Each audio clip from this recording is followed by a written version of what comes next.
ਸਕਦੇ ਹੋ ਪੂਰੇ ਅਮਰੀਕਾ ਦੇ ਵਿੱਚ ਮੈਡੀਕਲ ਦੇ ਲਈ ਮਦਦ ਕਰਦੇ ਹਨ।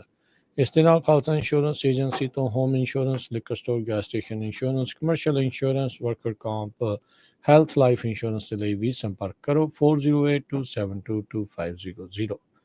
US ਇਮੀਗ੍ਰੇਸ਼ਨ ਦਾ ਹੋਵੇ ਕਿਸੇ ਵੀ ਤਰੀਕੇ ਦਾ ਕੰਮ, ਕਾਲ ਰਿਟਰਨ ਇਜੇਟਡ ਕੀਣਾ 4159090503।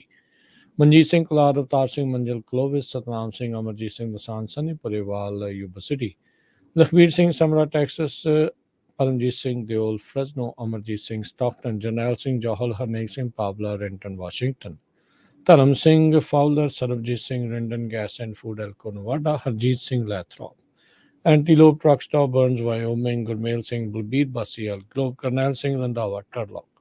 ਸਾਰਿਆਂ ਦਾ ਧੰਨਵਾਦ। ਜੇਕਰ ਤੁਸੀਂ ਜਾਂ ਕੋਈ ਹੋਰ ਕਾਰੋਬਾਰ ਇਸ ਪ੍ਰੋਗਰਾਮ ਨੂੰ ਸਪਾਂਸਰ ਕਰਨਾ ਚਾਹੁੰਦੇ ਹੋ, ਸੰਪਰਕ ਕਰ ਸਕਦੇ ਹੋ 408 722 7698 ਦੇ ਉੱਤੇ।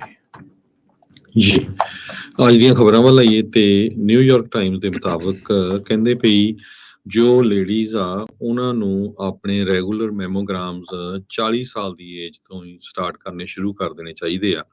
ਪਹਿਲਾਂ ਇਹ ਏਜ 50 ਸਾਲ ਸੀ। ਜੋ ਨਵੀਂ ਐਡਵਾਈਸ ਆਈ ਆ ਕਹਿੰਦੇ ਵੀ ਬ੍ਰੈਸਟ ਕੈਂਸਰ ਡਾਇਗਨੋਸ ਬਹੁਤ ਜ਼ਿਆਦਾ ਹੋ ਰਿਹਾ, ਖਾਸ ਕਰਕੇ ਯੰਗ ਵਿਮਨ ਦੇ ਵਿੱਚ ਤੇ ਬਲੈਕ ਵਿਮਨ ਦੇ ਵਿੱਚ।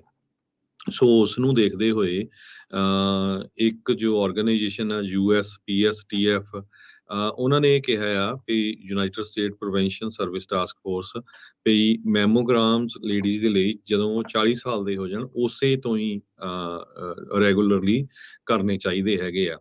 2009 ਦੇ ਵਿੱਚ ਇਹ ਏਜ 50 ਰੱਖੀ ਗਈ ਸੀ। ਉਸ ਟਾਈਮ ਦੇ ਉੱਤੇ ਰਿਸਰਚਰਸ ਦਾ ਕੰਸਰਨ ਇਹ ਸੀਗਾ ਵੀ ਜੋ ਕੈਂਸਰ 50 ਸਾਲ ਦੀ ਏਜ ਤੋਂ ਬਾਅਦ ਬ੍ਰੈਸਟ ਕੈਂਸਰ ਦੇ ਜ਼ਿਆਦਾ ਚਾਂਸ ਆ, ਜੇ ਪਹਿਲਾਂ ਕਰਦੇ ਆ ਤੇ ਉਹਦੇ ਨੈਗੇਟਿਵ ਇਫੈਕਟ ਹੋਊਗੇ।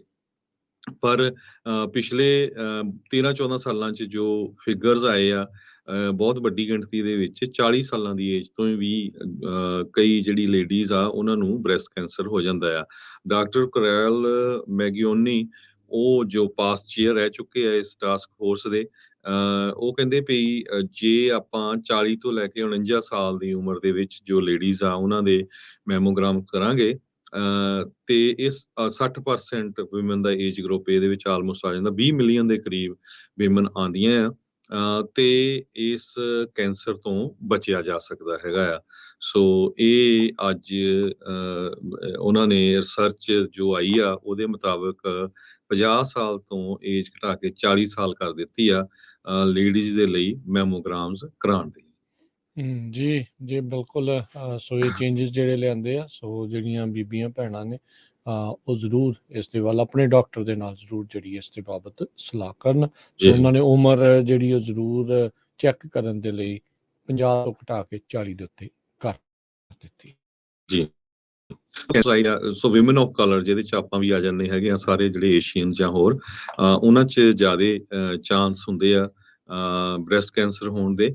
ਸੋ 40 ਸਾਲ ਤੋਂ ਲੈ ਕੇ 44 ਸਾਲ ਤੱਕ ਜੋ ਉਹ ਕਹਿ ਰਹੇ ਆ ਸੁਸਾਇਟੀ, ਜੋ ਅਮਰੀਕਨ ਕੈਂਸਰ ਸੁਸਾਇਟੀ ਆ, ਵੀ ਐਵਰੀ ਈਅਰ ਵਿਮਨ ਦਾ ਜੋ ਮੈਮੋਗ੍ਰਾਮ ਆ ਉਹ ਹੋਣਾ ਚਾਹੀਦਾ ਹੈਗਾ। 40 ਤੋਂ 44 ਤਾਈਂ ਜਿੱਦਾਂ 1-2 ਵਾਰੀ ਕਰ ਸਕਦੇ ਆ, ਪਰ 45 ਈਅਰ ਓਲਡ ਤੋਂ ਲੈ ਕੇ 55 ਈਅਰ ਓਲਡ ਤੱਕ ਐਵਰੀ ਈਅਰ ਮੈਮੋਗ੍ਰਾਮ ਕਰਾਉਣੇ ਚਾਹੀਦੇ ਆ, ਤਾਂ ਕਿ ਜੇ ਰੱਬ ਨਾ ਕਰੇ ਇਦਾਂ ਦੀ ਕੋਈ ਬਿਮਾਰੀ ਆ ਜਾਂਦੀ ਆ ਉਹਨੂੰ ਪਹਿਲਾਂ ਹੀ ਜਿਹੜਾ ਆ ਫੜਿਆ ਜਾ ਸਕੇ। ਜੀ ਅਗਲੀ ਗੱਲ ਕਰਦੇ ਜਾਈਏ, ਉਹ ਤਾਂ ਹਰਜੋਤ ਸਿੰਘ ਜੀ ਦਿਨ ਉਹ ਚੱਲ ਰਹੇ ਨੇ ਜਦੋਂ ਦੁਨੀਆ ਭਰ ਨੇ ਉਹਦੇ ਵਿੱਚ ਰੂਸ ਵੀ ਉਸ ਟਾਈਮ ਦੇ ਉੱਤੇ ਸ਼ਾਮਲ ਸੀ, ਨਾਜ਼ੀ ਜਰਮਨੀ ਦੇ ਹਿਟਲਰ ਨੂੰ ਹਰਾਇਆ ਸੀ। ਵਿਕਟਰੀ ਡੇ ਜਿਹੜੀ ਮਨਾਈ ਗਈ, ਪੁਤਿਨ ਨੇ ਕਹਿੰਦੇ ਵੀ ਕਾਫੀ ਸਕੇਲਡ ਬੈਕ ਮਾਸਕੋ ਦੇ ਵਿੱਚ ਇਹ ਜਿੱਤ ਆ ਉਸ ਨੂੰ ਮਨਾਇਆ ਤਾਂ ਜ਼ਰੂਰ, ਪਰ ਨਾਲ ਦੇ ਨਾਲ ਯੂਕਰੇਨ ਦੇ ਉੱਤੇ ਦੂਜੇ ਪਾਸੇ ਜਿਹੜੇ ਹਮਲੇ ਆ ਉਹ ਵੀ ਜਾਰੀ ਰੱਖੇ। ਦਬਾਅ ਕਾਫੀ ਜ਼ਿਆਦਾ ਕਹਿੰਦੇ ਆ ਵੀ ਰੂਸ ਦੇ ਉੱਤੇ ਪੈ ਰਿਹਾ, ਪਰ ਉਸ ਦੇ ਬਾਵਜੂਦ ਉਸਨੇ ਇਹ ਵਿਕਟਰੀ ਡੇ ਮਨਾਇਆ ਹੈਗਾ ਆ। ਸੋ 1945 ਦੇ ਵਿੱਚ ਇਹ ਜਿੱਤ ਜਿਹੜੀ ਪ੍ਰਾਪਤ ਹੋਈ ਸੀ, ਕਹਿੰਦੇ ਹਜ਼ਾਰਾਂ ਦੀ ਸੰਖਿਆ ਦੇ ਵਿੱਚ ਮਾਸਕੋ ਦੇ ਰੈੱਡ ਸਕੁਏਅਰ ਦੇ ਉੱਤੇ ਇਹ ਰੂਸ ਦੇ ਵਿੱਚ ਸਾਲਾਨਾ ਪਰੇਡ ਕੀਤੀ ਜਾਂਦੀ ਆ, ਜਿਸ ਦੇ ਵਿੱਚ ਰਾਸ਼ਟਰਵਾਦ ਦੀ ਐਗਜ਼ੀਬਿਸ਼ਨ ਕਹਿ ਸਕਦੇ ਹਾਂ ਉਹ ਕੀਤੀ ਜਾਂਦੀ ਸੀ। ਉਸ ਟਾਈਮ ਦੇ ਉੱਤੇ ਸੋਵੀਅਤ ਯੂਨੀਅਨ ਦਾ ਜਿਹੜਾ ਰੋਲ ਰਿਹਾ ਆ ਨਾਜ਼ੀ ਜਰਮਨੀ ਨੂੰ ਵਰਲਡ ਵਾਰ 2 ਦੇ ਵਿੱਚ ਹਰਾਉਣ ਦੇ ਲਈ, ਉਸ ਨੂੰ ਦਿਖਾਇਆ ਜਾਂਦਾ ਹੈਗਾ ਆ। ਸੋ ਅੱਜ ਕਹਿੰਦੇ ਵੀ ਇਹ ਕੀਤੀ ਗਈ ਪਰ ਕਾਫੀ ਸਕੇਲਡ ਬੈਕ ਸੀਗੀ। ਆਪਾਂ ਨੂੰ ਪਤਾ ਆ ਵੀ ਯੂਕਰੇਨ ਦੇ ਅੰਦਰ ਤੱਕ ਰੂਸ ਦੇ ਫੌਜੀ ਜਿਹੜੇ ਉਹ ਪਹੁੰਚੇ ਹੋਏ ਨੇ, ਜਿੱਥੇ ਰੂਸ ਦਾ ਕਾਫੀ ਜ਼ਿਆਦਾ ਨੁਕਸਾਨ ਹੋਇਆ। ਯੂਕਰੇਨ ਦਾ ਤਾਂ ਹੋਣਾ ਹੀ ਸੀਗਾ, ਰੂਸ ਦਾ ਵੀ ਆਪਣਾ ਕਾਫੀ ਜਿਹੜਾ ਆ ਨੁਕਸਾਨ ਇਸ ਕਰਕੇ ਹੋ ਚੁੱਕਾ ਆ। ਵੈਸਟਰਨ ਮੁਲਕ ਕਈ ਤਰੀਕੇ ਦਾ ਜਿਹੜਾ ਦਬਾਅ ਆ ਉਹ ਪਾ ਰਹੇ ਆ ਰੂਸ ਦੇ ਉੱਤੇ, ਪਰ ਸਾਲ ਤੋਂ ਵੱਧ ਹੋ ਗਿਆ ਆ ਰੂਸ ਦੇ ਦੁਆਰਾ ਯੂਕਰੇਨ ਦੇ ਉੱਤੇ ਹਮਲਾ ਸ਼ੁਰੂ ਕੀਤਿਆਂ ਨੂੰ। ਤੇ ਹੁਣ ਦੇਖੋ ਇਹ ਕਿੰਨੀ ਦੇਰ ਤੱਕ ਹੋਰ ਅੱਗੇ ਚੱਲਦਾ ਰਹੂਗਾ, ਪਰ ਹਾਲ ਦੀ ਘੜੀ ਕੋਈ ਢਿੱਲ ਮੱਠ ਉਹਦੇ ਵੱਲੋਂ ਜਿਹੜੀ ਇੰਨੀ ਨਜ਼ਰ ਨਹੀਂ ਆ ਰਹੀ। ਹਾਂ, ਇਹ ਚੀਜ਼ਾਂ ਜ਼ਰੂਰ ਹੋ ਰਹੀਆਂ ਵੀ ਆਲੇ ਦੁਆਲੇ ਦੇ ਜਿਹੜੇ ਉਸਦੇ ਮਰਸਨਰੀ ਗਰੁੱਪਸ ਆ ਉਸ ਦਾ ਸਾਥ ਛੱਡ ਕੇ ਜਾ ਰਹੇ ਆ। ਹੈ ਤਾਂ ਥੋੜਾ ਜਿਹਾ ਉਸ ਨੂੰ ਝਟਕੇ ਵਾਲੀ ਗੱਲ, ਪਰ ਦੇਖਦੇ ਹਾਂ ਵੀ ਯੂਕਰੇਨ ਉਸ ਦੇ ਉੱਤੇ ਕਿੰਨਾ ਕੁ ਇਸ ਦਾ ਫਾਇਦਾ ਉਹ ਚੁੱਕ ਸਕੇਗਾ। ਜੀ, ਅਗਲੀ ਖਬਰ ਵੱਲ ਚਲੀਏ। ਪਾਕਿਸਤਾਨ ਤੋਂ ਆ ਰਹੀ ਹੈ। ਪਾਕਿਸਤਾਨ ਦੇ ਸਾਬਕਾ president Imran Khan, prime minister, ਉਹਨਾਂ ਨੂੰ ਅਰੈਸਟ ਕਰ ਲਿਆ ਗਿਆ ਆ ਇਸਲਾਮਾਬਾਦ ਦੇ ਵਿੱਚ। ਉਹ ਕੋਰਟ ਦੇ ਵਿੱਚ ਇੱਕ ਕਰਪਸ਼ਨ ਚਾਰਜ ਦੇ ਸੰਬੰਧ ਦੇ ਵਿੱਚ ਪੇਸ਼ੀ ਦੇਣ ਜਾ ਰਹੇ ਸੀ, ਤੇ ਜਿਸ ਟਾਈਮ ਦੇ ਉੱਤੇ ਉਹਨਾਂ ਨੂੰ ਅਰੈਸਟ ਕਰ ਲਿਆ ਗਿਆ ਆ ਉੱਥੇ ਦੀ ਸਰਕਾਰ ਵੱਲੋਂ। ਪਾਕਿਸਤਾਨ ਦੇ ਵਿੱਚ ਬਹੁਤ ਜਲਦੀ ਇਲੈਕਸ਼ਨਸ ਆਉਣ ਵਾਲੀਆਂ ਆ। ਇਮਰਾਨ ਖਾਨ ਦਾ ਆਪਾਂ ਸਾਰਿਆਂ ਨੂੰ ਪਤਾ ਹੀ ਆ ਵੀ ਸਿੱਖਾਂ ਦੇ ਨਾਲ, ਨਵਜੋਤ ਸਿੱਧੂ ਦੇ ਨਾਲ ਕਾਫੀ ਦੋਸਤੀ ਆ, ਕਰਤਾਰਪੁਰ ਸਾਹਿਬ ਦਾ ਲਾਂਘਾ, ਹੋਰ ਕਾਫੀ ਕੁਝ ਉਹਨਾਂ ਨੇ ਕੀਤਾ। ਤੇ ਸੋ ਇਮਰਾਨ ਖਾਨ ਇੱਕ ਪਾਕਿਸਤਾਨ ਦਾ ਬੜਾ ਇਮਾਨਦਾਰ ਪ੍ਰਾਈਮ ਮਿਨਿਸਟਰ ਕ੍ਰਿਕਟਰ ਸੀ, ਪਰ ਕਿਉਂਕਿ ਆਲੇ ਦੁਆਲੇ ਜਦੋਂ ਸਾਰੇ ਚੋਰ ਹੋਣ ਤਾਂ ਫਿਰ ਬੰਦਾ ਉੱਥੇ ਕੀ ਕਰੇ। ਸੋ ਸਾਰੀ ਕੁਝ ਉਸਨੇ, ਜਿੰਨੀ ਵੀ ਉਹਦੀ ਇਨਕਮ ਸੀ ਪੂਰੀ ਲਾਈਫ ਦੀ, ਉੱਥੇ ਹਸਪੀਟਲ ਖੋਲੇ। ਸੋ ਇਦਾਂ ਦੇ ਬੰਦੇ ਦੇ ਉੱਤੇ ਕਰਪਸ਼ਨ ਦੇ ਚਾਰਜ ਲਾਣੇ, ਇੰਨਾ ਜ਼ਿਆਦਾ ਜਿਹੜੀ ਉੱਥੇ ਮਿਲਟਰੀ ਹੁੰਦੀ ਸੀ ਪ੍ਰਾਈਮ ਮਿਨਿਸਟਰ ਦੀ ਸਿਕਿਉਰਿਟੀ ਨੂੰ ਸਾਰੀ ਰਿਮੂਵ ਕਰਕੇ। ਤੇ ਪਾਕਿਸਤਾਨ ਦੇ ਵਿੱਚ ਪ੍ਰੋਬਲਮ ਕੀ ਆ, ਆਪਾਂ ਬਹੁਤ ਵਾਰ ਗੱਲਬਾਤ ਕਰਦੇ ਰਹਿੰਦੇ ਆ ਇੰਡੀਆ ਬਾਰੇ ਵੀ। ਪਾਕਿਸਤਾਨ ਮੈਨੂੰ ਲੱਗਦਾ ਵੀ ਛੇਤੀ ਟੁੱਟਣ ਵਾਲਾ ਮੁਲਕ ਆ। ਉੱਥੇ ਦੀ ਇਕੋਨਮੀ ਦਾ ਬਹੁਤ ਬੁਰਾ ਹਾਲ ਆ। $1 ਦੇ ਬਰਾਬਰ 285 ਰੁਪਈਏ ਦੇ ਕਰੀਬ ਉੱਥੇ ਦੇ ਪਾਕਿਸਤਾਨ ਦੇ ਰੁਪਈਏ ਹੋਏ ਆ ਇਸ ਟਾਈਮ ਦੇ ਉੱਤੇ। ਕੋਈ ਜੌਬਸ ਨਹੀਂ ਹੈਗੀਆਂ ਲੋਕਾਂ ਦੇ ਕੋਲ। ਆਟੇ ਲਈ ਵੀ, ਜਿਹੜੀ ਰੋਟੀ ਬਣਾਉਣ ਲਈ ਉੱਥੇ ਲੋਕ ਲੜਾਈ ਕਰਦੇ ਹੈਗੇ ਆ। ਗਵਰਨਮੈਂਟ ਕੁਛ ਆਟਾ ਲੋਕਾਂ ਨੂੰ ਜਿਹੜਾ ਸਪਲਾਈ ਕਰਦੀ ਆ। ਫਾਈਨੈਂਸ਼ੀਅਲੀ ਇਸ ਟਾਈਮ ਪਾਕਿਸਤਾਨ ਦੀ ਸਿਚੁਏਸ਼ਨ ਬਹੁਤ ਹੀ ਬੈਡ ਆ। ਕ੍ਰਾਈਮ ਉੱਥੇ ਬਹੁਤ ਜ਼ਿਆਦਾ ਵਧਿਆ ਹੋਇਆ ਹੈਗਾ ਆ। ਤੇ ਹੁਣ ਦੇਖੋ ਵੀ ਕਹਿੰਦੇ ਵੀ ਪਾਕਿਸਤਾਨ ਦਾ ਸਭ ਤੋਂ ਵੱਡਾ ਪੋਲੀਟੀਕਲ ਲੀਡਰ ਉਸ ਨੂੰ ਅਰੈਸਟ ਕੀਤਾ ਗਿਆ ਹੈਗਾ, ਪਰ ਸਾਰਾ ਕੁਝ ਗਵਰਨਮੈਂਟ ਦੇ ਕੰਟਰੋਲ 'ਚ ਆ ਉੱਥੇ। ਤੇ ਕੋਈ ਵੀ ਜੋ ਆ ਜ਼ਿਆਦਾ ਗੱਲਬਾਤ ਨਹੀਂ ਕਰ ਰਿਹਾ। ਕੁਛ ਕੁ ਪ੍ਰੋਟੈਸਟ ਹੋ ਰਹੇ ਆ, ਪਰ ਸਾਰਾ ਕੁਝ ਉਹਨੂੰ ਕੰਟਰੋਲ ਦੇ ਵਿੱਚ ਰੱਖਿਆ ਹੋਇਆ ਹੈਗਾ। ਜੀ ਬਿਲਕੁਲ। ਜਿਹੜੀ ਪੇਸ਼ੀ ਭੁਗਤਣ ਆਏ ਇਮਰਾਨ ਖਾਨ ਨੂੰ ਉੱਥੇ ਹੀ ਉਹਨਾਂ ਨੇ ਚੱਕ ਲਿਆ ਆ। ਹਾਲ ਦੀ ਘੜੀ ਉਹਨਾਂ ਨੇ ਇਸ ਦੇ ਉੱਤੇ ਕੋਈ ਬਹੁਤਾ ਟਿੱਪਣੀਆਂ ਤਾਂ ਨਹੀਂ ਕੀਤੀਆਂ, ਪਰ ਉਸਦੇ ਹੱਕ ਦੇ ਵਿੱਚ ਰੋਸ ਮੁਜ਼ਾਹਰੇ, ਰੈਲੀਆਂ ਜਿਹੜੀਆਂ ਇਮਰਾਨ ਖਾਨ ਦੇ ਹੱਕ ਦੇ ਵਿੱਚ ਹੋ ਰਹੀਆਂ। ਬਾਹਰਲੇ ਮੁਲਕਾਂ 'ਚ ਵੀ ਜਿਹੜੇ ਇਮਰਾਨ ਖਾਨ ਦੇ ਕਈ ਸਪੋਰਟਰ ਆ, ਉਹ ਮੈਂ ਦੇਖਿਆ ਸੀਗਾ ਵੀ ਵੀਡੀਓਜ਼ ਆ ਰਹੀਆਂ ਸੀ ਵੀ ਉੱਥੇ ਪਹੁੰਚਿਆ ਤੇ ਜਿਹੜੇ ਸ਼ਰੀਫ ਭਰਾ ਆ ਉਹਨਾਂ ਦੇ ਜਿਹੜੇ ਸਪੋਰਟਰਸ ਦੇ ਨਾਲ ਉਹਨਾਂ ਦੀ ਭਿੜਤ ਵੀ ਜਿਹੜੀ ਆ ਕਈ ਥਾਵਾਂ ਦੇ ਉੱਤੇ ਹੋਈ ਆ। ਇੱਕ ਦੂਜੇ ਨੂੰ ਗਾਲੀ ਗਲੋਚ ਵੀ ਜਿਹੜੇ ਉੱਥੇ ਕਰਦੇ ਨਜ਼ਰ ਆਏ ਆ। ਖਾਸ ਕਰਕੇ ਯੂਕੇ ਤੋਂ ਇਹ ਜਿਹੜੀਆਂ ਵੀਡੀਓਜ਼ ਸਾਹਮਣੇ ਆਈਆਂ ਸੀਗੀਆਂ। ਹੁਣ ਦੇਖੋ ਕੀ ਬਣਦਾ ਆ। ਇਮਰਾਨ ਖਾਨ ਨੂੰ ਜਿਸ ਤਰੀਕੇ ਦੇ ਨਾਲ ਲਾਇਆ ਗਿਆ, ਜੋ ਕੁਛ ਵੀ ਉਸ ਦੇ ਵਿੱਚ ਵਾਪਰਿਆ, ਇਹ ਹੁਣ ਦੇਖਣਾ ਹੋਊਗਾ। PTI ਜਿਹੜੀ ਉਸਦੀ ਆਪਣੀ ਜਿਹੜੀ ਪਾਰਟੀ ਹੈਗੀ ਆ, ਹੁਣ ਦੇਖੋ ਅੱਗੇ ਕਿੰਨਾ ਕਾਰਜਕਾਰੀ ਕਿੱਦਾਂ ਦੀ ਜਿਹੜੀ ਉਹ ਰਹੇਗੀ। ਪਰ ਜਿਹੜੀ ਸ਼ੰਕਾ ਤੁਸੀਂ ਜ਼ਾਹਰ ਕੀਤੀ ਆ ਵੀ ਪਾਕਿਸਤਾਨ ਦੇ ਹਾਲਾਤ ਅੰਦਰੂਨੀ ਤੌਰ ਦੇ ਉੱਤੇ ਬਹੁਤ ਮਾੜੇ ਆ। ਆਟੇ ਨੂੰ ਲੈ ਕੇ, ਖਾਣ ਪੀਣ ਨੂੰ ਲੈ ਕੇ, ਮਹਿੰਗਾਈ ਨੂੰ ਲੈ ਕੇ ਲੋਕਾਂ ਦਾ ਬੁਰੀ ਤਰ੍ਹਾਂ ਲੱਕ ਟੁੱਟਿਆ ਪਿਆ ਹੈਗਾ ਆ।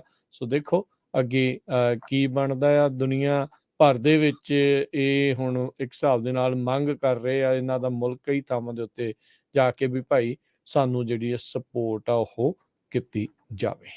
ਜੀ, ਅਗਲੀ ਖਬਰ ਵੱਲ ਚਲੀਏ। ਜੋ ਟੈਕਸਸ ਦੇ ਵਿੱਚ ਐਲਨ ਡੈਲਸ ਦੇ ਵਿੱਚ ਵਾਪਰਿਆ, ਬਹੁਤ ਸਾਰੇ ਪਰਿਵਾਰ ਜੋ ਵਿਕਟਮ ਆ ਉਹ ਏਸ਼ੀਅਨ ਮੂਲ ਦੇ ਆ। 2 ਪਰਿਵਾਰਾਂ ਦੇ ਮਲਟੀਪਲ ਲੋਕ ਲਵਡ ਵਨਸ ਕਹਿੰਦੇ ਪਈ ਇਹ ਸਾਰੇ ਕਾਸੇ ਦੇ ਵਿੱਚ ਮਾਰੇ ਗਏ ਹੈਗੇ ਆ। ਹੂਸਟਨ ਆਫਿਸ ਜੋ ਸਾਊਥ ਕੋਰੀਅਨ ਕੌਂਸਲੇਟ ਦਾ ਉਹਨਾਂ ਨੇ ਕਨਫਰਮ ਕੀਤਾ ਵੀ ਕੋਰੀਅਨ ਅਮਰੀਕਨ ਚੋ ਕਿਓ ਸੌਂਗ 37 ਸਾਲਾਂ ਦਾ ਤੇ ਉਹਦੀ ਵਾਈਫ ਕੈਨ ਸ਼ਿਨ ਯੰਗ 35 ਸਾਲਾਂ ਦੀ ਤੇ ਉਹਨਾਂ ਦੇ ਇੱਕ ਬੱਚਾ, ਤਿੰਨੇ ਜਾਣੇ ਉੱਥੇ ਸ਼ੂਟਿੰਗ ਦੇ ਵਿੱਚ ਮਾਰੇ ਗਏ ਹੈਗੇ ਆ। ਪੂਰੇ ਦਾ ਪੂਰਾ ਪਰਿਵਾਰ ਉਸ ਸ਼ੂਟਿੰਗ 'ਚ ਮਾਰਿਆ ਗਿਆ।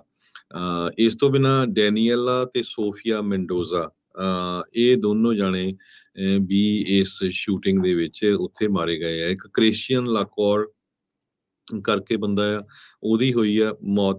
ਤੇ ਕੱਲ ਵੀ ਆਪਾਂ ਡਿਸਕਸ ਕੀਤਾ ਸੀ ਐਸ਼ਵਰਿਆ ਥਾਟੀਕੋਂਡਾ, ਇਹ ਇੰਡੀਅਨ ਮੂਲ ਦੀ ਤਾਮਿਲ 27 ਸਾਲਾਂ ਦੀ ਲੇਡੀ ਸੀਗੀ, ਉੱਥੇ ਸ਼ਾਪਿੰਗ ਕਰਨ ਗਈ। Telugu association of north America ਦੇ ਸਪੋਕਸਪਰਸਨ ਅਸ਼ੋਕ ਕੋਲਾ ਨੇ ਦੱਸਿਆ ਵੀ ਉਸਨੇ ਮਾਸਟਰਸ ਡਿਗਰੀ ਇੱਥੋਂ ਹੀ ਕੀਤੀ ਸੀ, ਮਿਸ਼ੀਗਨ ਤੋਂ, ਤੇ ਆਪਣੇ ਫਰੈਂਡ ਦੇ ਨਾਲ ਗਈ ਸੀ ਸ਼ਾਪਿੰਗ ਕਰਨ ਤੇ ਉਸਦੀ ਉੱਥੇ ਹੀ ਗੋਲੀਆਂ ਦੇ ਨਾਲ ਜਿਹੜੀ ਆ ਮੌਤ ਹੋ ਗਈ।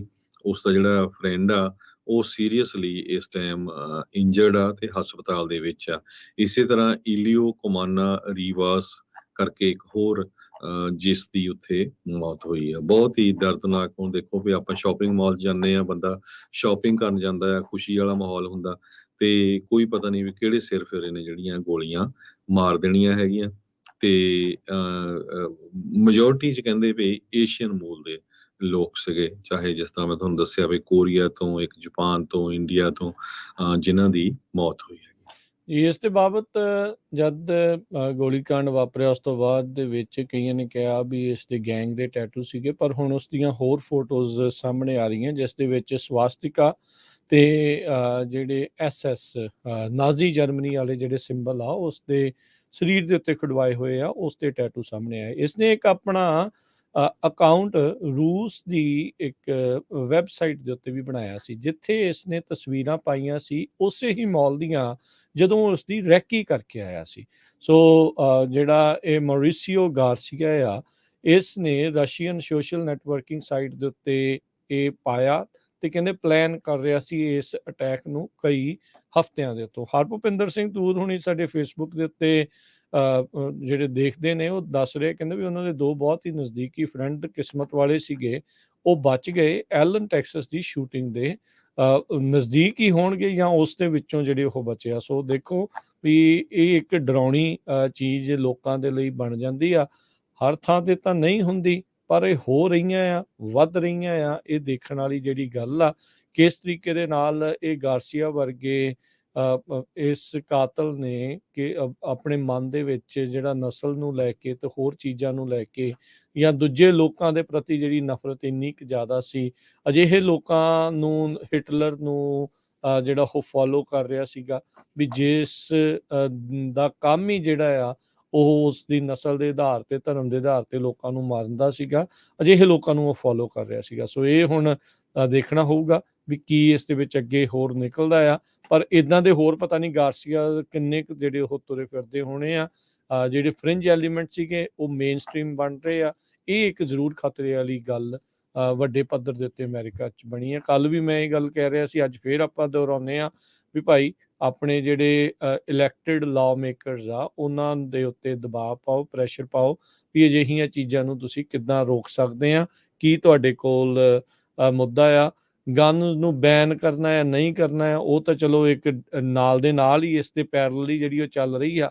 ਪਰ ਅਜਿਹੇ ਲੋਕਾਂ ਨੂੰ ਮੌਕਾ ਕਿੱਦਾਂ ਮਿਲ ਜਾਂਦਾ ਆ ਇੰਨੇ ਵੱਡੇ ਪੱਧਰ ਦੇ ਉੱਤੇ, ਏਡਾ ਤੁਹਾਡਾ ਖੂਫੀਆ ਤੰਤਰ ਹੋਵੇ, ਇੰਨਾ ਸਾਰਾ ਕੁਝ ਤੁਸੀਂ ਲੋਕਾਂ ਦੀ ਐਕਟੀਵਿਟੀ ਦੇ ਉੱਤੇ ਮੋਨੀਟਰਿੰਗ ਕਰ ਰਹੇ ਹੋਵੋ ਤੇ ਅਜਿਹੇ ਲੋਕ ਫਿਰ ਅਜਿਹੇ ਕਾਂਡਾਂ ਨੂੰ ਅੰਜਾਮ ਦੇ ਜਾਣ।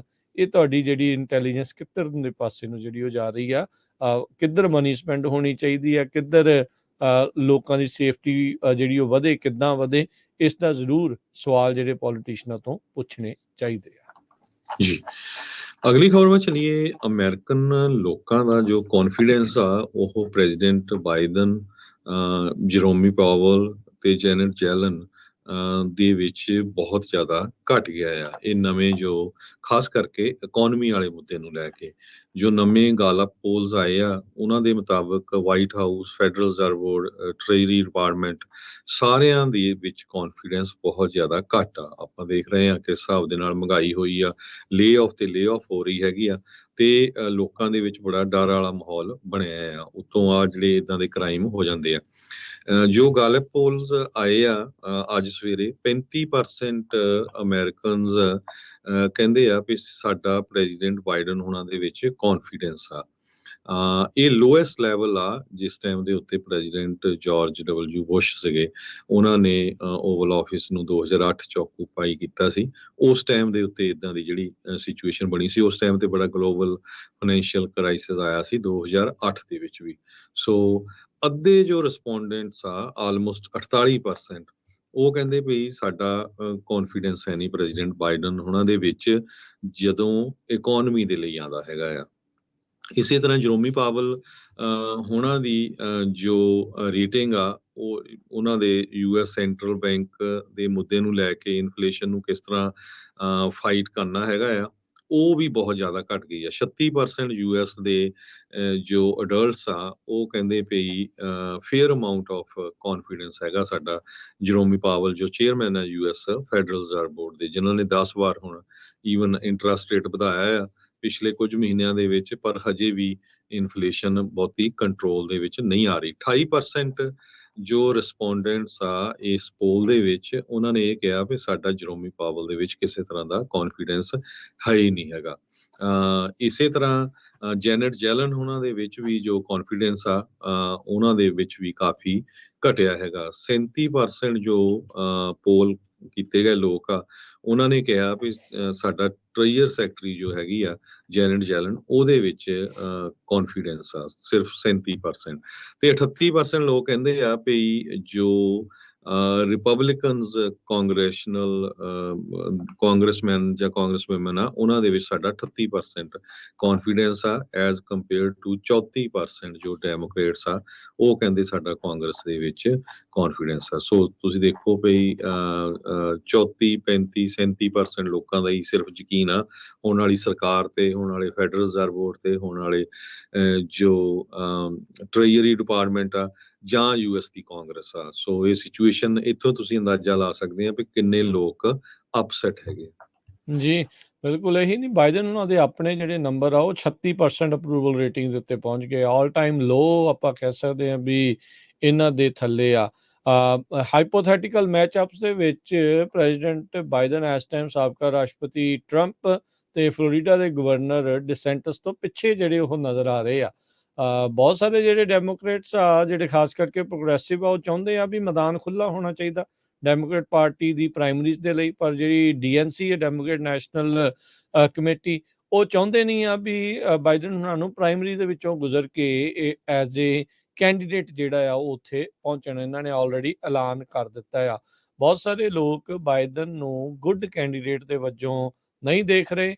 ਇਕੋਨਮੀ ਨੂੰ ਲੈ ਕੇ ਜਾਂ ਜਿੱਦਾਂ ਵੀ ਆ ਜੋ ਸਥਿਤੀਆਂ ਇਸ ਟਾਈਮ ਬਣੀਆਂ ਪਈਆਂ ਆ, ਬਜ਼ੁਰਗ ਅਵਸਥਾ, ਓਲਡ ਜਿਹੜਾ ਉਹਨਾਂ ਦਾ ਜ਼ੁਬਾਨ ਫਿਰ ਜਾਣਾ, ਸ਼ਬਦਾਂ ਦਾ ਭੁੱਲ ਜਾਣਾ, ਹੋਰ ਬਹੁਤ ਸਾਰੀਆਂ ਚੀਜ਼ਾਂ ਉਹਨਾਂ ਦੇ ਉੱਤੇ ਨਾਲ ਦੇ ਨਾਲ ਜਿਹੜੀਆਂ ਚੱਲ ਰਹੀਆਂ ਆ।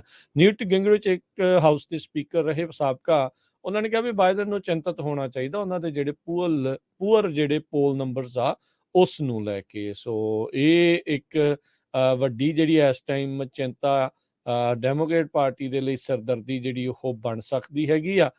ਰੋਬਰਟ ਕੈਨੇਡੀ ਜੂਨੀਅਰ, ਉਹ ਤਾਂ ਉਹਨੇ ਆਪਣੇ ਆਪ ਨੂੰ ਬਾਈਡਨ ਦੇ ਉਲਟ ਡੈਮੋਕ੍ਰੇਟ ਪਾਰਟੀ ਦੀਆਂ ਪ੍ਰਾਇਮਰੀਜ਼ ਦੇ ਵਿੱਚ ਉਤਾਰਿਆ ਆ। ਹੁਣ ਦੇਖੋ ਲੋਕ ਕੀ ਕਰਦੇ ਆ, ਕੀ ਕੋਈ ਹੋਰ ਵੀ ਇਸ ਦੇ ਵਿੱਚ ਈਵਨ ਡੀਐਨਸੀ ਦੇ ਉਲਟ ਜਾ ਕੇ ਚਾਹੁੰਦੇ ਆ ਵੀ ਉਹ ਬਾਈਡਨ ਦੇ ਉਲਟ ਜਿਹੜੇ ਉਹ ਜਾਣਗੇ।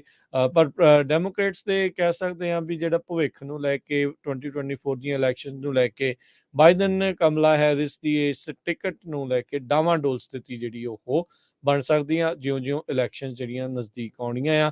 ਹਾਲ ਦੀ ਘੜੀ ਪੋਲਸ ਬੈਡ ਨੇ, ਇਕੋਨਮੀ ਨੂੰ ਲੈ ਕੇ, ਰਿਸੈਸ਼ਨ ਨੂੰ ਲੈ ਕੇ ਲੋਕਾਂ ਦੇ ਵਿੱਚ ਚਿੰਤਾ ਵਧੀ ਆ। ਟ੍ਰੈਜਰੀ ਦਾ, ਕਾਂਗਰਸ ਦਾ, ਜੈਨਟ ਯੈਲਨ ਦਾ ਤੇ ਬਾਈਡਨ ਹੁਣਾਂ ਦਾ ਖੁਦ ਦਾ ਐਂਟੀ ਇਨਕੰਬੈਂਸੀ ਫੈਕਟਰ ਕਾਫੀ ਜ਼ਿਆਦਾ ਇਸ ਟਾਈਮ ਚਰਮ ਸੀਮਾ ਦੇ ਉੱਤੇ ਜਿਹੜਾ ਉਹ ਚੱਲ ਰਿਹਾ ਆ। ਸੋ ਇਹਨਾਂ ਨੂੰ ਜਲਦ ਫੈਸਲਾ ਲੈਣਾ ਪੈਣਾ। It's good news for Republicans ਜੇ ਉੱਦਾਂ ਦੇਖਿਆ ਜਾਵੇ ਵੀ ਇਹਨਾਂ ਦੇ ਨੰਬਰਸ ਪੋਲਸ ਦੇ ਵਿੱਚ ਬੈਡ ਚੱਲ ਰਹੇ ਆ, ਪਰ ਉਹਨਾਂ ਦੀ ਆਪਸ ਦੇ ਵਿੱਚ ਜਿਹੜੀ ਲੜਾਈ ਆ ਉਹ ਕਿਸ ਪਾਸੇ ਵੱਲ ਨੂੰ ਹੋਊਗੀ।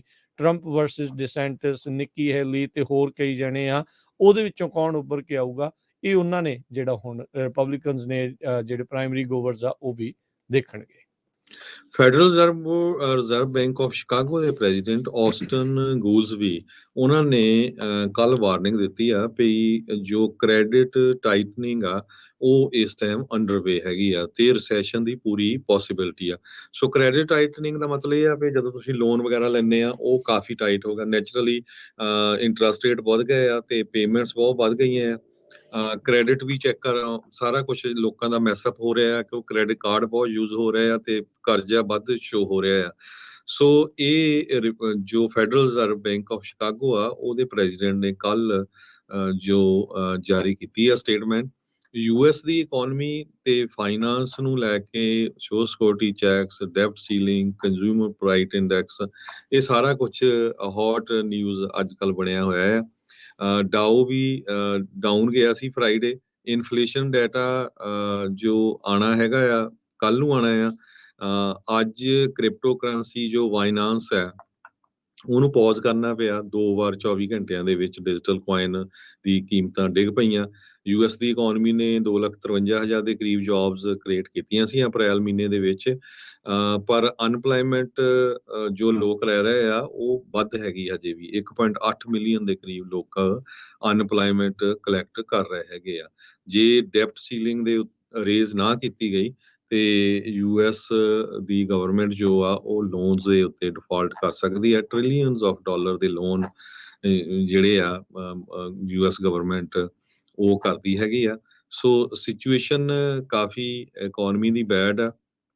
ਜੇ ਆਪਾਂ ਲੇ ਆਫ ਦੀ ਵੀ ਗੱਲ ਕਰਦੇ ਜਾਈਏ ਰਾਜਕਨਵੀਰ ਸਿੰਘ ਜੀ, ਅੱਜ ਲਿੰਕਡਇਨ ਨੇ ਅਨਾਉਂਸ ਕੀਤਾ ਹੈ ਕਿ 700 ਦੇ ਕਰੀਬ ਉਹ ਜੌਬਸ ਕੱਟ ਕਰਨ ਜਾ ਰਹੇ ਹੈਗੇ ਆ। 20,000 ਦੇ ਕਰੀਬ EMPLOYE ਆ ਲਿੰਕਡਇਨ ਦੇ, ਉਹਦੇ ਵਿੱਚੋਂ 700 ਜੌਬਸ ਕੱਟ ਕਰਨ ਜਾ ਰਹੇ ਆ। ਪਿਛਲੇ 6 ਮਹੀਨਿਆਂ ਦੇ ਵਿੱਚ 2,70,000 ਟੈਕ ਜੌਬਸ ਗਲੋਬਲੀ ਕੱਟ ਹੋਈਆਂ ਆ।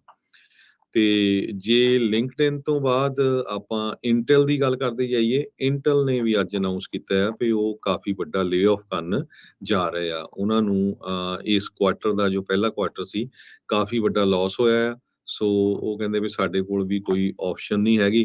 2.8 ਬਿਲੀਅਨ ਡਾਲਰ ਦਾ ਪਹਿਲੇ ਕੁਆਟਰ ਦਾ ਲਾਸ ਆ ਤੇ ਰੈਵਨਿਊ ਉਹਨਾਂ ਦੇ 36% ਡਾਊਨ ਆ। ਸੋ ਉਹਦੇ ਵੱਲ ਦੇਖਦੇ ਹੋਏ ਇੰਟਲ ਕੰਪਨੀ ਵੀ ਕਾਫੀ ਵੱਡਾ ਲੇ ਆਫ ਕਰਨ ਜਾ ਰਹੀ ਹੈਗੀ। ਜੀ ਜੀ ਜੀ ਆਪਾਂ ਇੱਥੇ ਇੱਕ ਬ੍ਰੇਕ ਲੈਂਦੇ ਹਾਂ। ਬ੍ਰੇਕ ਤੋਂ ਬਾਅਦ ਮੁੜ ਕੇ ਫਿਰ ਵਾਪਸ ਹਾਜ਼ਰ ਹੁੰਦੇ ਆ ਤੇ ਅਪਡੇਟ ਅਮਰੀਕਾ ਇਦਾਂ ਹੀ ਚੱਲਦਾ ਰਹੇਗਾ।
ਬ੍ਰੇਕ ਤੋਂ ਬਾਅਦ ਇੱਕ ਵਾਰੀ ਫਿਰ ਆਪ ਸਭ ਦਾ ਸਵਾਗਤ ਹੈ। ਪ੍ਰੋਗਰਾਮ ਚੱਲ ਰਿਹਾ ਜੀ ਆਪਣਾ ਇਸ time update America. Harjot Singh ji ਸਵਾਗਤ ਹੈ ਇੱਕ ਵਾਰੀ ਫਿਰ। ਸਤਿ ਸ਼੍ਰੀ ਅਕਾਲ ਜੀ। ਜੀ ਆਵਾਜ਼ ਨਹੀਂ ਆ ਰਹੀ ਹਰਜੋਤ ਸਿੰਘ ਜੀ। ਸਤਿ ਸ਼੍ਰੀ ਅਕਾਲ, ਧੰਨਵਾਦ ਜੀ ਆਇਆਂ ਨੂੰ। ਅਗਲੀ ਖਬਰ ਵੱਲ ਚੱਲੀਏ। ਕੈਨੇਡਾ ਦੇ ਡਿਪਲੋਮੈਟਸ ਨੂੰ ਚਾਈਨਾ ਵਾਲਿਆਂ ਨੇ ਐਕਸਪੈਲ ਕੀਤਾ ਹੈਗਾ। ਉਹਦੇ ਸਬੰਧ ਦੇ ਵਿੱਚ ਕੈਨੇਡਾ ਦੇ ਪ੍ਰਾਈਮ ਮਿਨਿਸਟਰ ਜਸਟਿਨ ਟਰੂਡੋ ਉਹਨਾਂ ਨੇ ਕਿਹਾ ਵੀ ਆਪਾਂ ਇੰਟੀਮੀਡੇਟ ਨਹੀਂ ਹੋਵਾਂਗੇ ਜੋ ਚਾਈਨਾ ਵਾਲਿਆਂ ਨੇ ਕੀਤਾ ਹੈਗਾ ਆ। ਓਟਾਵਾ ਨੇ ਵੀ ਚਾਈਨਾ ਦਾ ਇੱਕ ਡਿਪਲੋਮੈਟ ਜ਼ਾਓ ਵੇਈ ਨੂੰ ਸੋਮਵਾਰ ਨੂੰ ਇੱਥੋਂ ਕੱਢ ਦਿੱਤਾ ਸੀ। ਸੋ ਬਹੁਤ ਵਾਰ ਮੁਲਕਾਂ ਦੇ ਵਿੱਚ ਇਸ ਤਰ੍ਹਾਂ ਹੁੰਦਾ ਆ, ਜਦੋਂ ਇੱਕ ਮੁਲਕ ਵਾਲਾ ਕੱਢ ਦਿੰਦਾ ਹੈ ਤੇ ਦੂਸਰਾ ਵੀ ਫਿਰ ਉਹੀ ਬਦਲਾ ਲੈਂਦਾ ਹੈਗਾ। ਇਹ ਸਾਰਾ ਕੁਝ ਉਸ ਟਾਈਮ ਤੋਂ ਚੱਲ ਰਿਹਾ ਜਿਸ ਟਾਈਮ ਤੋਂ ਵਾਵਾਈ ਟੈਕਨੋਲੋਜੀ ਦੇ ਜਿਹੜੇ ਐਗਜ਼ੀਕਿਊਟਿਵ ਆ ਮੈਂਗ ਵੈਨਜ਼ਲੋ ਨੂੰ 2018 ਦੇ ਵਿੱਚ ਕੈਨੇਡਾ ਦੀ ਸਰਕਾਰ ਨੇ ਸਪਾਈਂਗ ਚਾਰਜ ਦੇ ਅੰਡਰ ਅਰੈਸਟ ਕਰ ਲਿਆ ਸੀ। ਬਾਅਦ ਦੇ ਵਿੱਚ ਈਵਨ 2021 ਦੇ ਵਿੱਚ ਵੀ ਫ੍ਰੀ ਵੀ ਕਰ ਦਿੱਤਾ ਸੀਗਾ। ਸੋ ਕੈਨੇਡਾ USA ਦਾ ਗੁਆਂਢੀ ਮੁਲਕ ਆ ਤੇ ਹਮੇਸ਼ਾ ਜੋ USA ਨੇ ਕਰਨਾ ਕੈਨੇਡਾ ਨੂੰ ਵੀ ਉਹੀ ਕੁਛ ਕਰਨਾ ਪੈਂਦਾ ਹੈਗਾ। ਸੋ ਚਾਈਨਾ ਦੇ ਨਾਲ ਸਾਰਿਆਂ ਨੂੰ ਪਤਾ ਹੈ ਵੀ ਸਾਡੇ ਮੁਲਕ ਦੇ ਰਿਲੇਸ਼ਨ ਅੱਜ ਕੱਲ੍ਹ ਬੜੇ ਗੁੱਡ ਨਹੀਂ ਹੈਗੇ। ਸੋ ਕੈਨੇਡਾ ਵਾਲੇ ਵੀ ਕਈ ਵਾਰੀ ਵਿੱਚ ਫਿਰ ਰਗੜੇ ਜਾਂਦੇ ਹੈਗੇ ਇਸ ਸਾਰੇ ਕਾਸੇ ਦੇ ਵਿੱਚ। ਜੀ ਬਿਲਕੁਲ। ਇਹ ਕਾਫੀ ਰੌਲਾ ਰੱਪਾ ਜਿਹੜਾ ਪਿਆ ਸੀ ਉਸ ਦੀ ਕੁੜੀ ਨੂੰ ਜਦੋਂ ਅੰਦਰ ਉਹਨਾਂ ਨੇ ਕੀਤਾ ਸੀ, ਕਾਫੀ ਹੋਇਆ ਸੀ। ਇਹਨਾਂ ਨੇ ਉਸ ਦੇ ਬਦਲੇ ਕੈਨੇਡਾ ਦੇ ਕਈ ਨਾਗਰਿਕਾਂ ਨੂੰ ਚੀਨ ਨੇ ਉੱਥੇ ਗ੍ਰਿਫਤਾਰ ਕਰਕੇ ਹਿਰਾਸਤ ਦੇ ਵਿੱਚ ਲੈ ਲਿਆ ਸੀਗਾ। ਅਗਲੀ ਜਿਹੜੀ ਗੱਲ ਕਰਦੇ ਜਾਈਏ, ਬਾਈਡਨ ਹੁਣਾਂ ਨੇ ਅੱਜ ਮਿਲਣਾ ਹੈ ਮਕਾਰਥੀ, ਮੈਕੋਨਲ, ਹਕੀਮ ਜੈਫਰੀਜ਼, ਚੱਕ ਸ਼ੂਮਰ, ਇਹਨਾਂ ਸਾਰਿਆਂ ਨੂੰ। ਡੈਟ ਲਿਮਿਟ ਨੂੰ ਰੇਜ਼ ਕਰਨ ਦਾ ਜਿਹੜਾ ਮਸਲਾ ਹੈ, ਜਿਹੜੀ ਫਾਈਟ ਇਸ ਟਾਈਮ ਚੱਲ ਰਹੀ ਆ, ਉਸ ਨੂੰ ਜਿਹੜਾ ਉਹ ਲੈ ਕੇ ਸੋ ਰਿਪਬਲਿਕਨਸ ਨੇ ਜਨਵਰੀ ਵਿੱਚ ਹਾਊਸ ਦੇ ਉੱਤੇ ਕੰਟਰੋਲ ਕੀਤਾ ਸੀ ਤੇ ਉਹਨਾਂ ਨੇ ਕਲੀਅਰ ਇੱਕ ਹਿਸਾਬ ਦੇ ਨਾਲ ਕਰ ਦਿੱਤਾ ਸੀਗਾ ਵੀ ਜੋ ਬਾਈਡਨ ਹੁਣਾਂ ਦਾ ਏਜੰਡਾ ਆ ਉਸ ਨੂੰ ਆਪਾਂ ਕਲੀਅਰਲੀ ਅੱਗੇ ਨਹੀਂ ਚੱਲਣ ਦੇਣਾ, ਅਸੀਂ ਆਪਣੀਆਂ ਵੀ ਕੁਛ ਜਿਹੜੀਆਂ ਇਸ 'ਚ ਬਣਾਵਾਂਗੇ। ਹੁਣ ਡੈਟ ਸੀਲਿੰਗ ਦੀ ਆੜ ਦੇ ਵਿੱਚ ਰਿਪਬਲਿਕਨਸ ਆਪਣੇ ਜਿਹੜੇ ਮੁੱਦੇ ਆ ਉਹ ਪਾਸ ਕਰਵਾਉਣਾ ਚਾਹੁੰਦੇ ਆ। ਇਹ ਇੱਕ ਪਲੇਬੁੱਕ ਆ, ਇਹ ਅਕਸਰ ਇੱਦਾਂ ਹੀ ਜਿਹੜੀ ਵੀ ਪਾਰਟੀ ਦੀ ਧੌਂਸ ਹੁੰਦੀ ਆ ਜਾਂ ਮੈਜੋਰਟੀ ਹੁੰਦੀ ਆ ਉਹ ਕਰਨ ਦੀ ਕੋਸ਼ਿਸ਼ ਕਰਦੇ ਰਹਿੰਦੇ ਆ। ਸੋ ਇਹ ਹੁਣ ਦੇਖਣਾ ਹੋਊਗਾ ਬਾਈ ਪਾਰਟੀਜ਼ਨ ਕੰਪਰੋਮਾਈਜ਼ ਇਸ ਦੇ ਉੱਤੇ ਕੀ ਹੋ ਸਕੂਗਾ, ਇਹ ਦੇਖਣ ਵਾਲੀ ਗੱਲ ਆ। 2011 ਦੇ ਵਿੱਚ ਕਹਿੰਦੇ ਵੀ ਬਾਈ ਪਾਰਟੀਜ਼ਨ ਕੰਪਰੋਮਾਈਜ਼ ਹੋਇਆ ਸੀਗਾ, ਉਦੋਂ ਵੀ ਡੀਫਾਲਟ ਹੋਣ ਦਾ ਖਤਰਾ ਬਣਿਆ ਸੀ ਡੈਟ ਦਾ, ਤੇ ਉਸ ਟਾਈਮ ਦੇ ਉੱਤੇ ਬਾਈਡਨ ਜਿਹੜੇ ਆ ਉਹ ਵਾਈਸ ਪ੍ਰੈਜ਼ੀਡੈਂਟ ਸੀਗੇ। ਤੇ ਹੁਣ ਕਹਿੰਦੇ ਵੀ ਫੈਡਰਲ ਸਰਕਾਰ ਇੱਕ ਵਾਰੀ ਫੇਰ ਪੋਟੈਂਸ਼ੀਅਲ ਡੀਫਾਲਟ ਨੂੰ ਫੇਸ ਕਰ ਰਹੀ ਆ ਜੇ ਡੈਮੋਕ੍ਰੇਟਸ ਤੇ ਰਿਪਬਲਿਕਨਸ ਮਿਲ ਕੇ ਇਸ ਦਾ ਇੰਪਾਸ ਆ ਉਸ ਨੂੰ ਰਿਜ਼ੋਲਵ ਨਹੀਂ ਕਰ ਪਾਉਂਦੇ। ਬਾਈਡਨ ਹੁਣ ਸੈਨੇਟ ਦੇ ਮਾਈਨੋਰਟੀ ਲੀਡਰ ਮਿਚ ਮੈਕੋਨਲ ਵੱਲ ਇੱਕ ਵਾਰੀ ਫਿਰ ਦੇਖ ਰਿਹਾ, ਆਪਣੇ ਸਾਥੀ ਇੱਕ ਟਾਈਮ ਦੇ ਉੱਤੇ ਰਹੇ ਜਿਹੜੇ ਸੈਨੇਟਰ ਮੈਕੋਨਲ ਦੇ ਨਾਲ। ਇਹਨਾਂ ਦਾ ਆਪਸ ਦੇ ਵਿੱਚ ਪੁਰਾਣਾ ਜਿਹੜਾ ਉਹ ਸੰਬੰਧ ਜਿਹੜੇ ਹੈਗੇ ਆ, ਤੇ ਹੁਣਾਂ ਨੇ ਜਿਹੜਾ ਇਹ ਕਲੋਜ਼ ਫਰੈਂਡ ਜਾਂ ਰੀਅਲ ਫਰੈਂਡ ਜਾਂ ਟਰਸਟਡ ਪਾਰਟਨਰ ਵਾਲੀ ਗੱਲ ਮੈਕਾਰਥੀ ਹੁਣਾਂ ਦੇ ਨਾਲ ਨਹੀਂ ਬਣੀ। ਪਿਛਲੀ ਵਾਰੀ ਇਹਨਾਂ ਦੋਨਾਂ ਦੀ ਮੁਲਾਕਾਤ ਫਰਵਰੀ ਮਹੀਨੇ ਦੇ ਵਿੱਚ ਹੋਈ ਸੀ। ਉਸ ਤੋਂ ਬਾਅਦ 'ਚ ਜਿਹੜੀ ਰਿਪਬਲਿਕਨ ਮੈਜੋਰਟੀ ਵਾਲੇ ਹਾਊਸ ਨੇ ਡੈਟ ਸੀਲਿੰਗ ਵਾਲਾ ਇੱਕ ਬਿੱਲ ਪਾਸ ਕੀਤਾ ਹੈ, ਜਿਸ ਨੂੰ ਓਬਵੀਅਸਲੀ ਸੈਨੇਟ ਦੇ ਵਿੱਚ ਜਗ੍ਹਾ ਨਹੀਂ ਮਿਲੀ, ਕਿਉਂਕਿ ਇਸ ਦੇ ਵਿੱਚ ਵੈਟਰਨਸ ਦੀ ਫੰਡਿੰਗ ਕੱਟ, ਮੈਡੀਕੇਅਰ ਤੇ ਜਿਹੜੇ ਸੋਸ਼ਲ ਸਿਕਿਉਰਿਟੀ ਦੇ ਪ੍ਰੋਗਰਾਮ ਦੇ ਵਿੱਚ ਤਬਦੀਲੀਆਂ, ਉਹਨਾਂ ਦੇ ਵਿੱਚ ਜਿਹੜੇ ਕੰਮ ਦੀ ਚੀਜ਼ਾਂ ਨੂੰ ਕਰਨਾ ਤੇ ਫੈਡਰਲ ਫੰਡਿੰਗਸ ਤੇ ਜਿਹੜਾ ਐਕਸਪੈਂਡੀਚਰ ਆ ਉਸ ਦੀਆਂ ਕਟੌਤੀਆਂ ਸੀਗੀਆਂ, ਜੋ ਕਿ ਬਾਈਡਨ ਤੇ ਡੈਮੋਕ੍ਰੇਟਸ ਇਸ ਟਾਈਮ ਨਹੀਂ ਚਾਹ ਰਹੇ ਹੈਗੇ। ਪਰ ਹੁਣ ਇਹ ਮਸਲੇ ਦਾ ਹੱਲ ਕੀ ਬਣੂਗਾ, ਇਹ ਦੇਖਣ ਵਾਲੀ ਗੱਲ ਰਹੇਗੀ। 3 ਵੀਕ ਸਿਰਫ ਰਹਿ ਗਏ ਨੇ ਇਸ ਪੂਰੇ ਮੁੱਦੇ ਨੂੰ ਸੁਲਝਾਉਣ ਦੇ ਲਈ। ਇੱਕ ਟਾਈਮ ਦੇ ਉੱਤੇ ਜੂਨ ਦੇ ਮਿਡਲ ਤੱਕ ਦੱਸਿਆ ਜਾ ਰਿਹਾ ਸੀਗਾ ਵੀ ਸਰਕਾਰ ਚੱਲਦੀ ਰਹਿ ਸਕਦੀ ਹੈ, ਅਸੀਂ ਡੀਫਾਲਟ ਨਹੀਂ ਕਰਾਂਗੇ, ਪਰ ਇਹ ਸਿਰਫ ਹੁਣ ਮਈ ਮਹੀਨੇ ਦੇ ਅਖੀਰ ਤੱਕ ਦੱਸਿਆ ਜਾ ਰਿਹਾ ਹੈ। ਸੋ 3 ਮਹੀਨੇ ਦਾ ਵਕਤ 3 ਵੀਕ ਦਾ ਵਕਤ ਰਹਿ ਗਿਆ ਆ। ਸੈਨੇਟਰ ਜੌਨ ਕਾਰਨਨ ਰਿਪਬਲਿਕਨ ਨੇ ਟੈਕਸਸ ਤੋਂ, ਉਹਨਾਂ ਨੇ ਕਿਹਾ ਵੀ ਅਸੀਂ ਆਪਣੇ ਸਪੀਕਰ ਕੈਵਨ ਮੈਕਾਰਥੀ ਦੇ ਨਾਲ ਖੜੇ ਆ ਤੇ ਕੈਵਨ ਮੈਕਾਰਥੀ ਵਧੀਆ ਨੈਗੋਸ਼ੀਏਟ ਕਰ ਰਹੇ ਆ ਤੇ ਉਹ ਆਪਣਾ ਸਟਰੋਂਗ ਹੈਂਡ ਇਸ ਦੇ ਵਿੱਚ ਲੈ ਕੇ ਗਏ ਆ। ਸੋ ਇਹ ਹੁਣ ਕੀ ਬਣਦਾ ਹੈ ਕੀ ਨਹੀਂ ਬਣਦਾ, ਇਹ ਦੇਖਣ ਵਾਲੀ ਗੱਲ ਰਹੇਗੀ। ਮਿਚ ਮੈਕੋਨਲ ਜੋ ਕਿ ਰੀਸੈਂਟਲੀ ਇੱਕ ਤੋਂ ਉੱਭਰ ਕੇ ਬਾਹਰ ਆਏ ਨੇ ਤੇ ਉਹਨਾਂ ਨੇ ਅੱਜ ਮੁਲਾਕਾਤ ਕਰਨੀ ਆ। ਹੁਣ ਇਹਨਾਂ 5 ਜਾਣਿਆਂ ਨੇ ਜਿਹੜੀ ਮੁਲਾਕਾਤ ਕਰਨੀ ਆ ਪ੍ਰੈਜ਼ੀਡੈਂਟ ਬਾਈਡਨ ਦੇ ਨਾਲ। ਕਿਸੇ ਨੂੰ ਵੀ ਇਹ ਕੋਈ ਆਸ ਨਹੀਂ ਆ ਵੀ ਅੱਜ ਦੀ ਮੁਲਾਕਾਤ ਤੋਂ ਬਾਅਦ 'ਚ ਇਸ ਦਾ ਕੋਈ ਨਤਾਰਾ ਜਾਂ ਇਸ ਦਾ ਕੋਈ ਹੱਲ ਜਿਹੜਾ ਆ ਉਹ ਹੋ ਜਾਵੇਗਾ, ਪਰ ਹਾਲ ਦੀ ਘੜੀ ਗੱਲਬਾਤ ਜਿਹੜੀ ਇਸ ਦੇ ਵਿੱਚ ਸ਼ੁਰੂ ਹੋਈ ਆ, ਦੇ cutting it very close. America default ਨਾ ਕਰ ਜਾਵੇ, ਉਹਦੇ ਵਿੱਚ ਇਕੱਲਾ ਇਹੀ ਨਹੀਂ ਵੀ ਮੁਲਕ ਭਰ ਦੇ ਵਿੱਚ, ਦੁਨੀਆ ਭਰ ਦੇ ਵਿੱਚ ਇਸ ਨੂੰ ਲੈ ਕੇ ਤੋਏ ਹੋਊਗੀ, ਪਰ ਬਹੁਤ ਜ਼ਿਆਦਾ ਫੈਡਰਲ ਫਰਲੋ, ਗਵਰਨਮੈਂਟ ਸ਼ਟਡਾਊਨ ਤੇ ਹੋਰ ਕਈ ਚੀਜ਼ਾਂ ਜਿਹੜੀ ਆ ਹੋਣ ਦੀਆਂ ਮਾੜੀਆਂ ਕਿਆਸਰਾਈਆਂ ਵੀ ਨਾਲ ਦੇ ਨਾਲ ਚੱਲ ਰਹੀਆਂ ਜੀ। ਅਗਲੀ ਖਬਰ ਵੱਲ ਚਲੀਏ ਤੇ USA ਦੇ ਵਿੱਚ ਜੋ ਸਮਾਲ ਬਿਜ਼ਨੈਸਸ ਆ, ਉਹਨਾਂ ਦਾ ਜੋ ਸੈਂਟੀਮੈਂਟਸ ਆ ਉਹ ਹੋਰ ਡਾਊਨ ਗਿਆ। ਕਹਿੰਦੇ 10 ਸਾਲਾਂ ਦਾ ਜੇ ਰੈਕਡ ਦੇਖਦੇ ਜਾਈਏ, ਇਸ ਟਾਈਮ ਸਮਾਲ ਬਿਜ਼ਨੈਸਸ ਦਾ ਕੌਨਫੀਡੈਂਸ ਲੋਐਸਟ ਲੈਵਲ ਤੇ ਆ 10 ਸਾਲਾਂ ਬਾਅਦ। National federation of independent businesses ਕਹਿੰਦੇ ਆ ਵੀ ਸਮਾਲ ਬਿਜ਼ਨਸ ਆਪਟੀਮਿਜ਼ਮ ਇੰਡੈਕਸ 1.1 ਡ੍ਰੌਪ ਹੋ ਗਿਆ, 89.0 ਤੇ ਆ, ਲੋਐਸਟ ਲੈਵਲ ਆ ਸਿੰਸ 2013। 16ਵਾਂ ਮਹੀਨਾ ਆ ਲਗਾਤਾਰ ਜੋ ਇੰਡੈਕਸ ਆ ਉਹ ਡਾਊਨ ਜਾਂਦਾ ਰਿਹਾ ਹੈਗਾ ਆ। ਇਹਦੇ ਵਿੱਚ ਬਹੁਤ ਸਾਰੀਆਂ ਚੀਜ਼ਾਂ ਆ। ਹਾਇਰ ਇੰਟਰਸਟ ਰੇਟ ਨੂੰ ਲੈ ਕੇ ਫੈਡਰਲ ਰਿਜ਼ਰਵ ਬੋਰਡ ਜੋ ਇਨਫਲੇਸ਼ਨ ਨੂੰ ਫਾਈਟ ਕਰਨ ਦੀ ਕੋਸ਼ਿਸ਼ ਕਰ ਰਿਹਾ, ਉਹਦੇ ਨਾਲ ਜੋ ਕ੍ਰੈਡਿਟ ਕੰਡੀਸ਼ਨਸ ਆ ਉਹ ਕਾਫੀ ਟਾਈਟ ਹੋ ਗਈਆਂ ਫਾਈਨੈਂਸ਼ੀਅਲ ਮਾਰਕੀਟ ਦੇ ਵਿੱਚ। ਲੋਕ ਜੋ ਮਨੀ ਆ ਉਹ ਕਾਫੀ ਹੁਣ ਘੱਟ ਸਪੈਂਡ ਕਰਦੇ ਆ। ਆਪਾਂ ਜਿੰਨੇ ਵੀ ਸਟੋਰਾਂ ਵਾਲੇ ਆ, ਗੈਸ ਸਟੇਸ਼ਨ ਓਨਰਸ ਆ ਜਾਂ ਹੋਰ ਰੈਸਟੋਰੈਂਟਸ ਵਾਲੇ ਆ, ਸਬਵੇਜ਼, ਤੁਸੀਂ ਦੇਖਦੇ ਹੋਵੋਗੇ ਕਿ ਸੇਲਸ ਕਿੰਨੀਆਂ ਜ਼ਿਆਦਾ ਘਟ ਗਈਆਂ ਹੈਗੀਆਂ। ਇਕਨੋਮਿਕ ਸਲੋ ਡਾਊਨ ਆ, ਇਹ ਹਜੇ ਵੀ ਹੋਰ ਡਾਊਨ ਜਾਊਗਾ। US ਇਕੋਨੋਮਿਸਟ ਜੋ ਆਕਸਫੋਰਡ ਇਕਨੋਮਿਕਸ ਇਨ ਨਿਊਯਾਰਕ ਆ ਇੱਕ ਮਾਈਕਲ ਪੀਅਰਸ, ਉਹਨਾਂ ਨੇ ਇਹ ਕਿਹਾ ਆ ਵੀ ਇਹ ਸੇਮ ਸਿਚੁਏਸ਼ਨ ਉਦਾਂ ਦੀ ਬਣਦੀ ਜਾ ਰਹੀ ਆ ਜਿਸ ਟਾਈਮ 2008-2010 ਦੇ ਵਿੱਚ ਬਣੀ ਸੀ। ਸਾਰੇ ਸਰੋਤਿਆਂ ਨੂੰ ਯਾਦ ਹੋਊਗਾ 2008 ਤੋਂ 2010 ਦੇ ਵਿੱਚ ਕਾਫੀ ਵੱਡਾ ਰਿਸੈਸ਼ਨ ਆਇਆ ਸੀ, ਘਰਾਂ ਦੀਆਂ ਪ੍ਰਾਈਸਿਸ ਆਲਮੋਸਟ 50% ਉਸ ਟਾਈਮ ਡਾਊਨ ਚਲਾ ਗਈਆਂ ਸੀਗੀਆਂ। ਇਸ ਟਾਈਮ ਹਜੇ ਇੰਨੀਆਂ ਨਹੀਂ ਡਾਊਨ ਗਈਆਂ, ਪਰ ਮਾਰਕੀਟ ਕਾਫੀ ਸਲੋ ਹੋਈ ਆ। ਮੌਰਗੇਜ ਦਾ ਬਿਜ਼ਨਸ ਆਲਮੋਸਟ ਸ਼ਟ ਡਾਊਨ ਹੀ ਆ, ਕਿਉਂਕਿ ਕੋਈ ਵੀ ਰੀਫਾਈਨਾਂਸ ਨਹੀਂ ਕਰਾਉਂਦਾ। ਹਾਂ, ਕੋਈ ਘਰ ਜੋ ਬਾਈ ਕਰ ਰਿਹਾ ਉਹਨੂੰ ਤਾਂ ਮੌਰਗੇਜ ਲੈਣੀ ਪੈਣੀ ਹੈਗੀ ਆ। ਸੋ ਓਵਰਆਲ ਸਮਾਲ ਬਿਜ਼ਨਸ ਦੀ ਸਿਚੁਏਸ਼ਨ ਕਾਫੀ ਬੈਡ ਆ।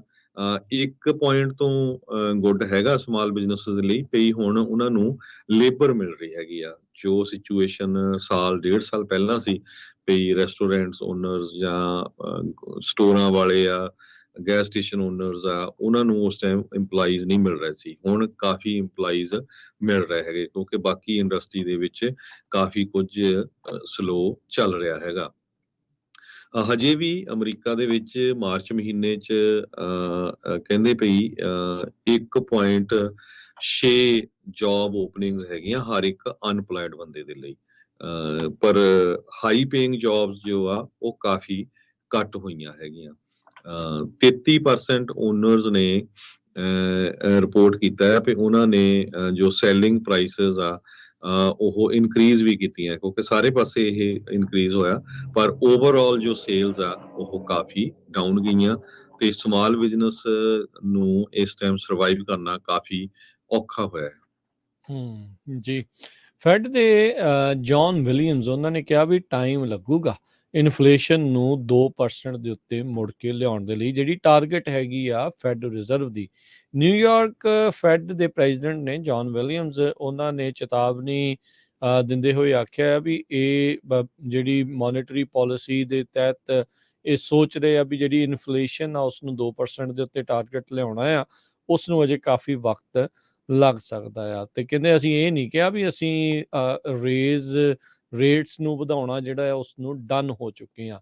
ਇਕਨੋਮਿਕ ਕਲੱਬ ਆਫ ਨਿਊਯਾਰਕ ਦੇ ਵਿੱਚ ਗੱਲਬਾਤ ਕਰਦੇ ਹੋਏ ਉਹਨਾਂ ਨੇ ਇਹ ਗੱਲ ਦਰਸਾਈ ਹੈਗੀ ਆ, ਇਹ ਗੱਲ ਆਖੀ ਆ। ਸੋ ਸੈਂਟਰਲ ਬੈਂਕ ਹਾਲ ਦੀ ਘੜੀ ਆਉਣ ਵਾਲੇ ਸਮੇਂ ਦੇ ਵਿੱਚ ਇੰਟਰਸਟ ਰੇਟ ਵਧਾਉਣਾ ਬੰਦ ਕਰੂਗਾ, ਇਸ ਦੀ ਕੋਈ ਕਿਆਸਰਾਈ ਜਿਹੜੀ ਉਹ ਨਜ਼ਰ ਨਹੀਂ ਆ ਰਹੀ। ਉਹਨਾਂ ਨੇ ਕਿਹਾ ਵੀ ਅਨਇੰਪਲੋਇਮੈਂਟ ਦੀ ਦਰ ਇਵੈਂਚੁਅਲੀ 4 ਤੋਂ 4.5% ਦੇ ਵਿੱਚ ਵੱਧ ਜਾਊਗੀ, ਜਿਹੜੀ ਕਿ ਇਸ ਟਾਈਮ ਹਿਸਟੋਰਿਕ 54 ਸਾਲਾਂ ਦੇ ਲੋਅ ਦੇ ਉੱਤੇ 3.4% ਦੇ ਉੱਤੇ ਚੱਲ ਰਹੀ ਆ। ਫੈਡਰਲ ਓਪਨ ਮਾਰਕੀਟ ਕਮੇਟੀ ਨੂੰ ਕਹਿੰਦੇ ਵੀ ਇਹ 2% ਇਨਫਲੇਸ਼ਨ ਦੇ ਉੱਤੇ ਲਿਆਉਣ ਦੇ ਲਈ ਕਾਫੀ ਵਕਤ ਲੱਗ ਸਕਦਾ ਆ। ਸੋ FOMC ਨੇ ਅਜੇ ਹੁਣੇ ਰੀਸੈਂਟਲੀ ਵੋਟ ਕੀਤੀ ਸੀਗੀ ਵੀ ਆਪਣਾ ਬੈਂਚਮਾਰਕ ਰੇਟ ਆ ਉਸ ਨੂੰ ਮੁੜ 0.25% ਵਧਾਇਆ ਜਾਵੇ ਮਈ ਮਹੀਨੇ ਦੇ ਸ਼ੁਰੂਆਤ ਦੇ ਵਿੱਚ ਪਿਛਲੇ ਵਾਲੇ ਪਾਸੇ 5% ਤੋਂ 5.25% ਦੇ ਵਿੱਚ ਇਸ ਟਾਈਮ ਚੱਲ ਰਿਹਾ ਹੈਗਾ ਆ। ਸੋ ਇਹ ਜਿਹੜੀ ਸਥਿਤੀ ਇਸ ਟਾਈਮ ਬਣੀ ਪਈ ਹੈਗੀ ਆ, ਤੇ ਇਹਨਾਂ ਨੇ ਇੱਕ ਹਿਸਾਬ ਦੇ ਨਾਲ ਕਲੀਅਰਲੀ ਦੱਸ ਦਿੱਤਾ ਵੀ ਇੰਟਰਸਟ ਰੇਟ ਵੀ ਵਧਣਗੇ, ਅਨਇੰਪਲੋਇਮੈਂਟ ਦੀ ਦਰ ਵੀ ਜਿਹੜੀ ਆ ਉਹ ਵਧੂਗੀ, ਤੇ ਜੌਬ ਮਾਰਕੀਟ ਨੂੰ ਇਹ ਕੂਲ ਡਾਊਨ ਕਰਨਾ ਚਾਹੁੰਦੇ ਆ, ਫਿਰ ਹੀ ਜਿਹੜੀ ਇਨਫਲੇਸ਼ਨ ਆ 2% ਦੇ ਉੱਤੇ ਆਊਗੀ। ਸੋ ਇਸ ਚੀਜ਼ ਨੂੰ ਆਪਾਂ ਨੂੰ ਸੁਣਦੇ ਹੋਏ ਹੁਣ ਕਾਫੀ ਵਕਤ ਹੋ ਗਿਆ। ਇਹਨਾਂ ਦੀਆਂ ਪਾਲਿਸੀਜ਼ ਨੇ ਕਿੰਨਾ ਕੁ ਕੰਮ ਕੀਤਾ, ਕਿੰਨਾ ਕੁ ਨਹੀਂ ਕੰਮ ਕੀਤਾ, ਇਹ ਲੋਕਾਂ ਦੇ ਜਿਹੜਾ ਉਹ ਸਾਹਮਣੇ ਆ। ਇਨਫਲੇਸ਼ਨ ਵੀ ਨਹੀਂ ਘਟੀ, ਰਿਸੈਸ਼ਨ ਦਾ ਡਰ ਵੀ ਜਿਹੜਾ ਉਹ ਪੂਰਾ ਉਸੇ ਤਰੀਕੇ ਦੇ ਨਾਲ ਬਰਕਰਾਰ ਬਣਿਆ ਪਿਆ ਹੈ। ਜੀ ਬਿਲਕੁਲ। ਆਪਾਂ ਇੰਸ਼ੋਰੈਂਸ ਦੀ ਵੀ ਗੱਲਬਾਤ ਕਰਨੀ ਹੈ। ਪਹਿਲਾਂ ਇੱਕ ਜੋ ਖਬਰ ਟਾਈਟਲ 42 ਨੂੰ ਲੈ ਕੇ ਜੋ ਅੱਜ ਕੱਲ੍ਹ ਚੱਲ ਰਿਹਾ ਹੈ ਉਹ ਜ਼ਰੂਰ ਤੁਹਾਡੇ ਨਾਲ ਸਾਂਝੀ ਕਰੀਏ, ਕਿਉਂਕਿ ਆਪਾਂ ਕਿਹਾ ਸੀ ਵੀ ਆਪਾਂ ਹਰ ਰੋਜ਼ ਤੁਹਾਨੂੰ ਅਪਡੇਟ ਕਰਦੇ ਰਹਾਂਗੇ। ਜੋ ਮਾਈਗ੍ਰੈਂਟਸ ਐਲ ਪਾਸੋ ਟੈਕਸਸ ਦੇ ਵਿੱਚ ਸਟਰੀਟਸ ਦੇ ਉੱਤੇ ਰਹਿੰਦੇ ਆ, ਉਹਨਾਂ ਨੂੰ ਅਥਾਰਟੀਜ਼ ਨੇ ਇਹ ਕਿਹਾ ਆ ਵੀ ਹੁਣ ਟਾਈਟਲ 42 ਐਕਸਪਾਇਰ ਹੋਣ ਜਾ ਰਿਹਾ ਵੀਰਵਾਰ ਨੂੰ, ਤੇ ਆਪਣੇ ਆਪ ਨੂੰ ਤੁਸੀਂ ਇਮੀਗ੍ਰੇਸ਼ਨ ਅਥਾਰਟੀਜ਼ ਨੂੰ ਟਰਨ ਇਨ ਕਰ ਦਿਓ। ਬਹੁਤ ਸਾਰੇ ਲੋਕਾਂ ਨੂੰ ਉੱਥੇ ਐਲ ਪਾਸੋ ਦੇ ਵਿੱਚ ਫਲਾਇਰਸ ਵੀ ਦਿੱਤੇ ਗਏ ਆ ਪੁਲਿਸ ਵੱਲੋਂ, ਇਮੀਗ੍ਰੇਸ਼ਨ ਵੱਲੋਂ। ਕਹਿੰਦੇ ਪਈ 8000 ਦੇ ਕਰੀਬ ਹਜੇ ਵੀ ਲੋਕ ਬਾਰਡਰ ਕ੍ਰਾਸ ਕਰ ਰਹੇ ਆ ਐਵਰੀ ਡੇ ਦੇ ਹਿਸਾਬ ਦੇ ਨਾਲ।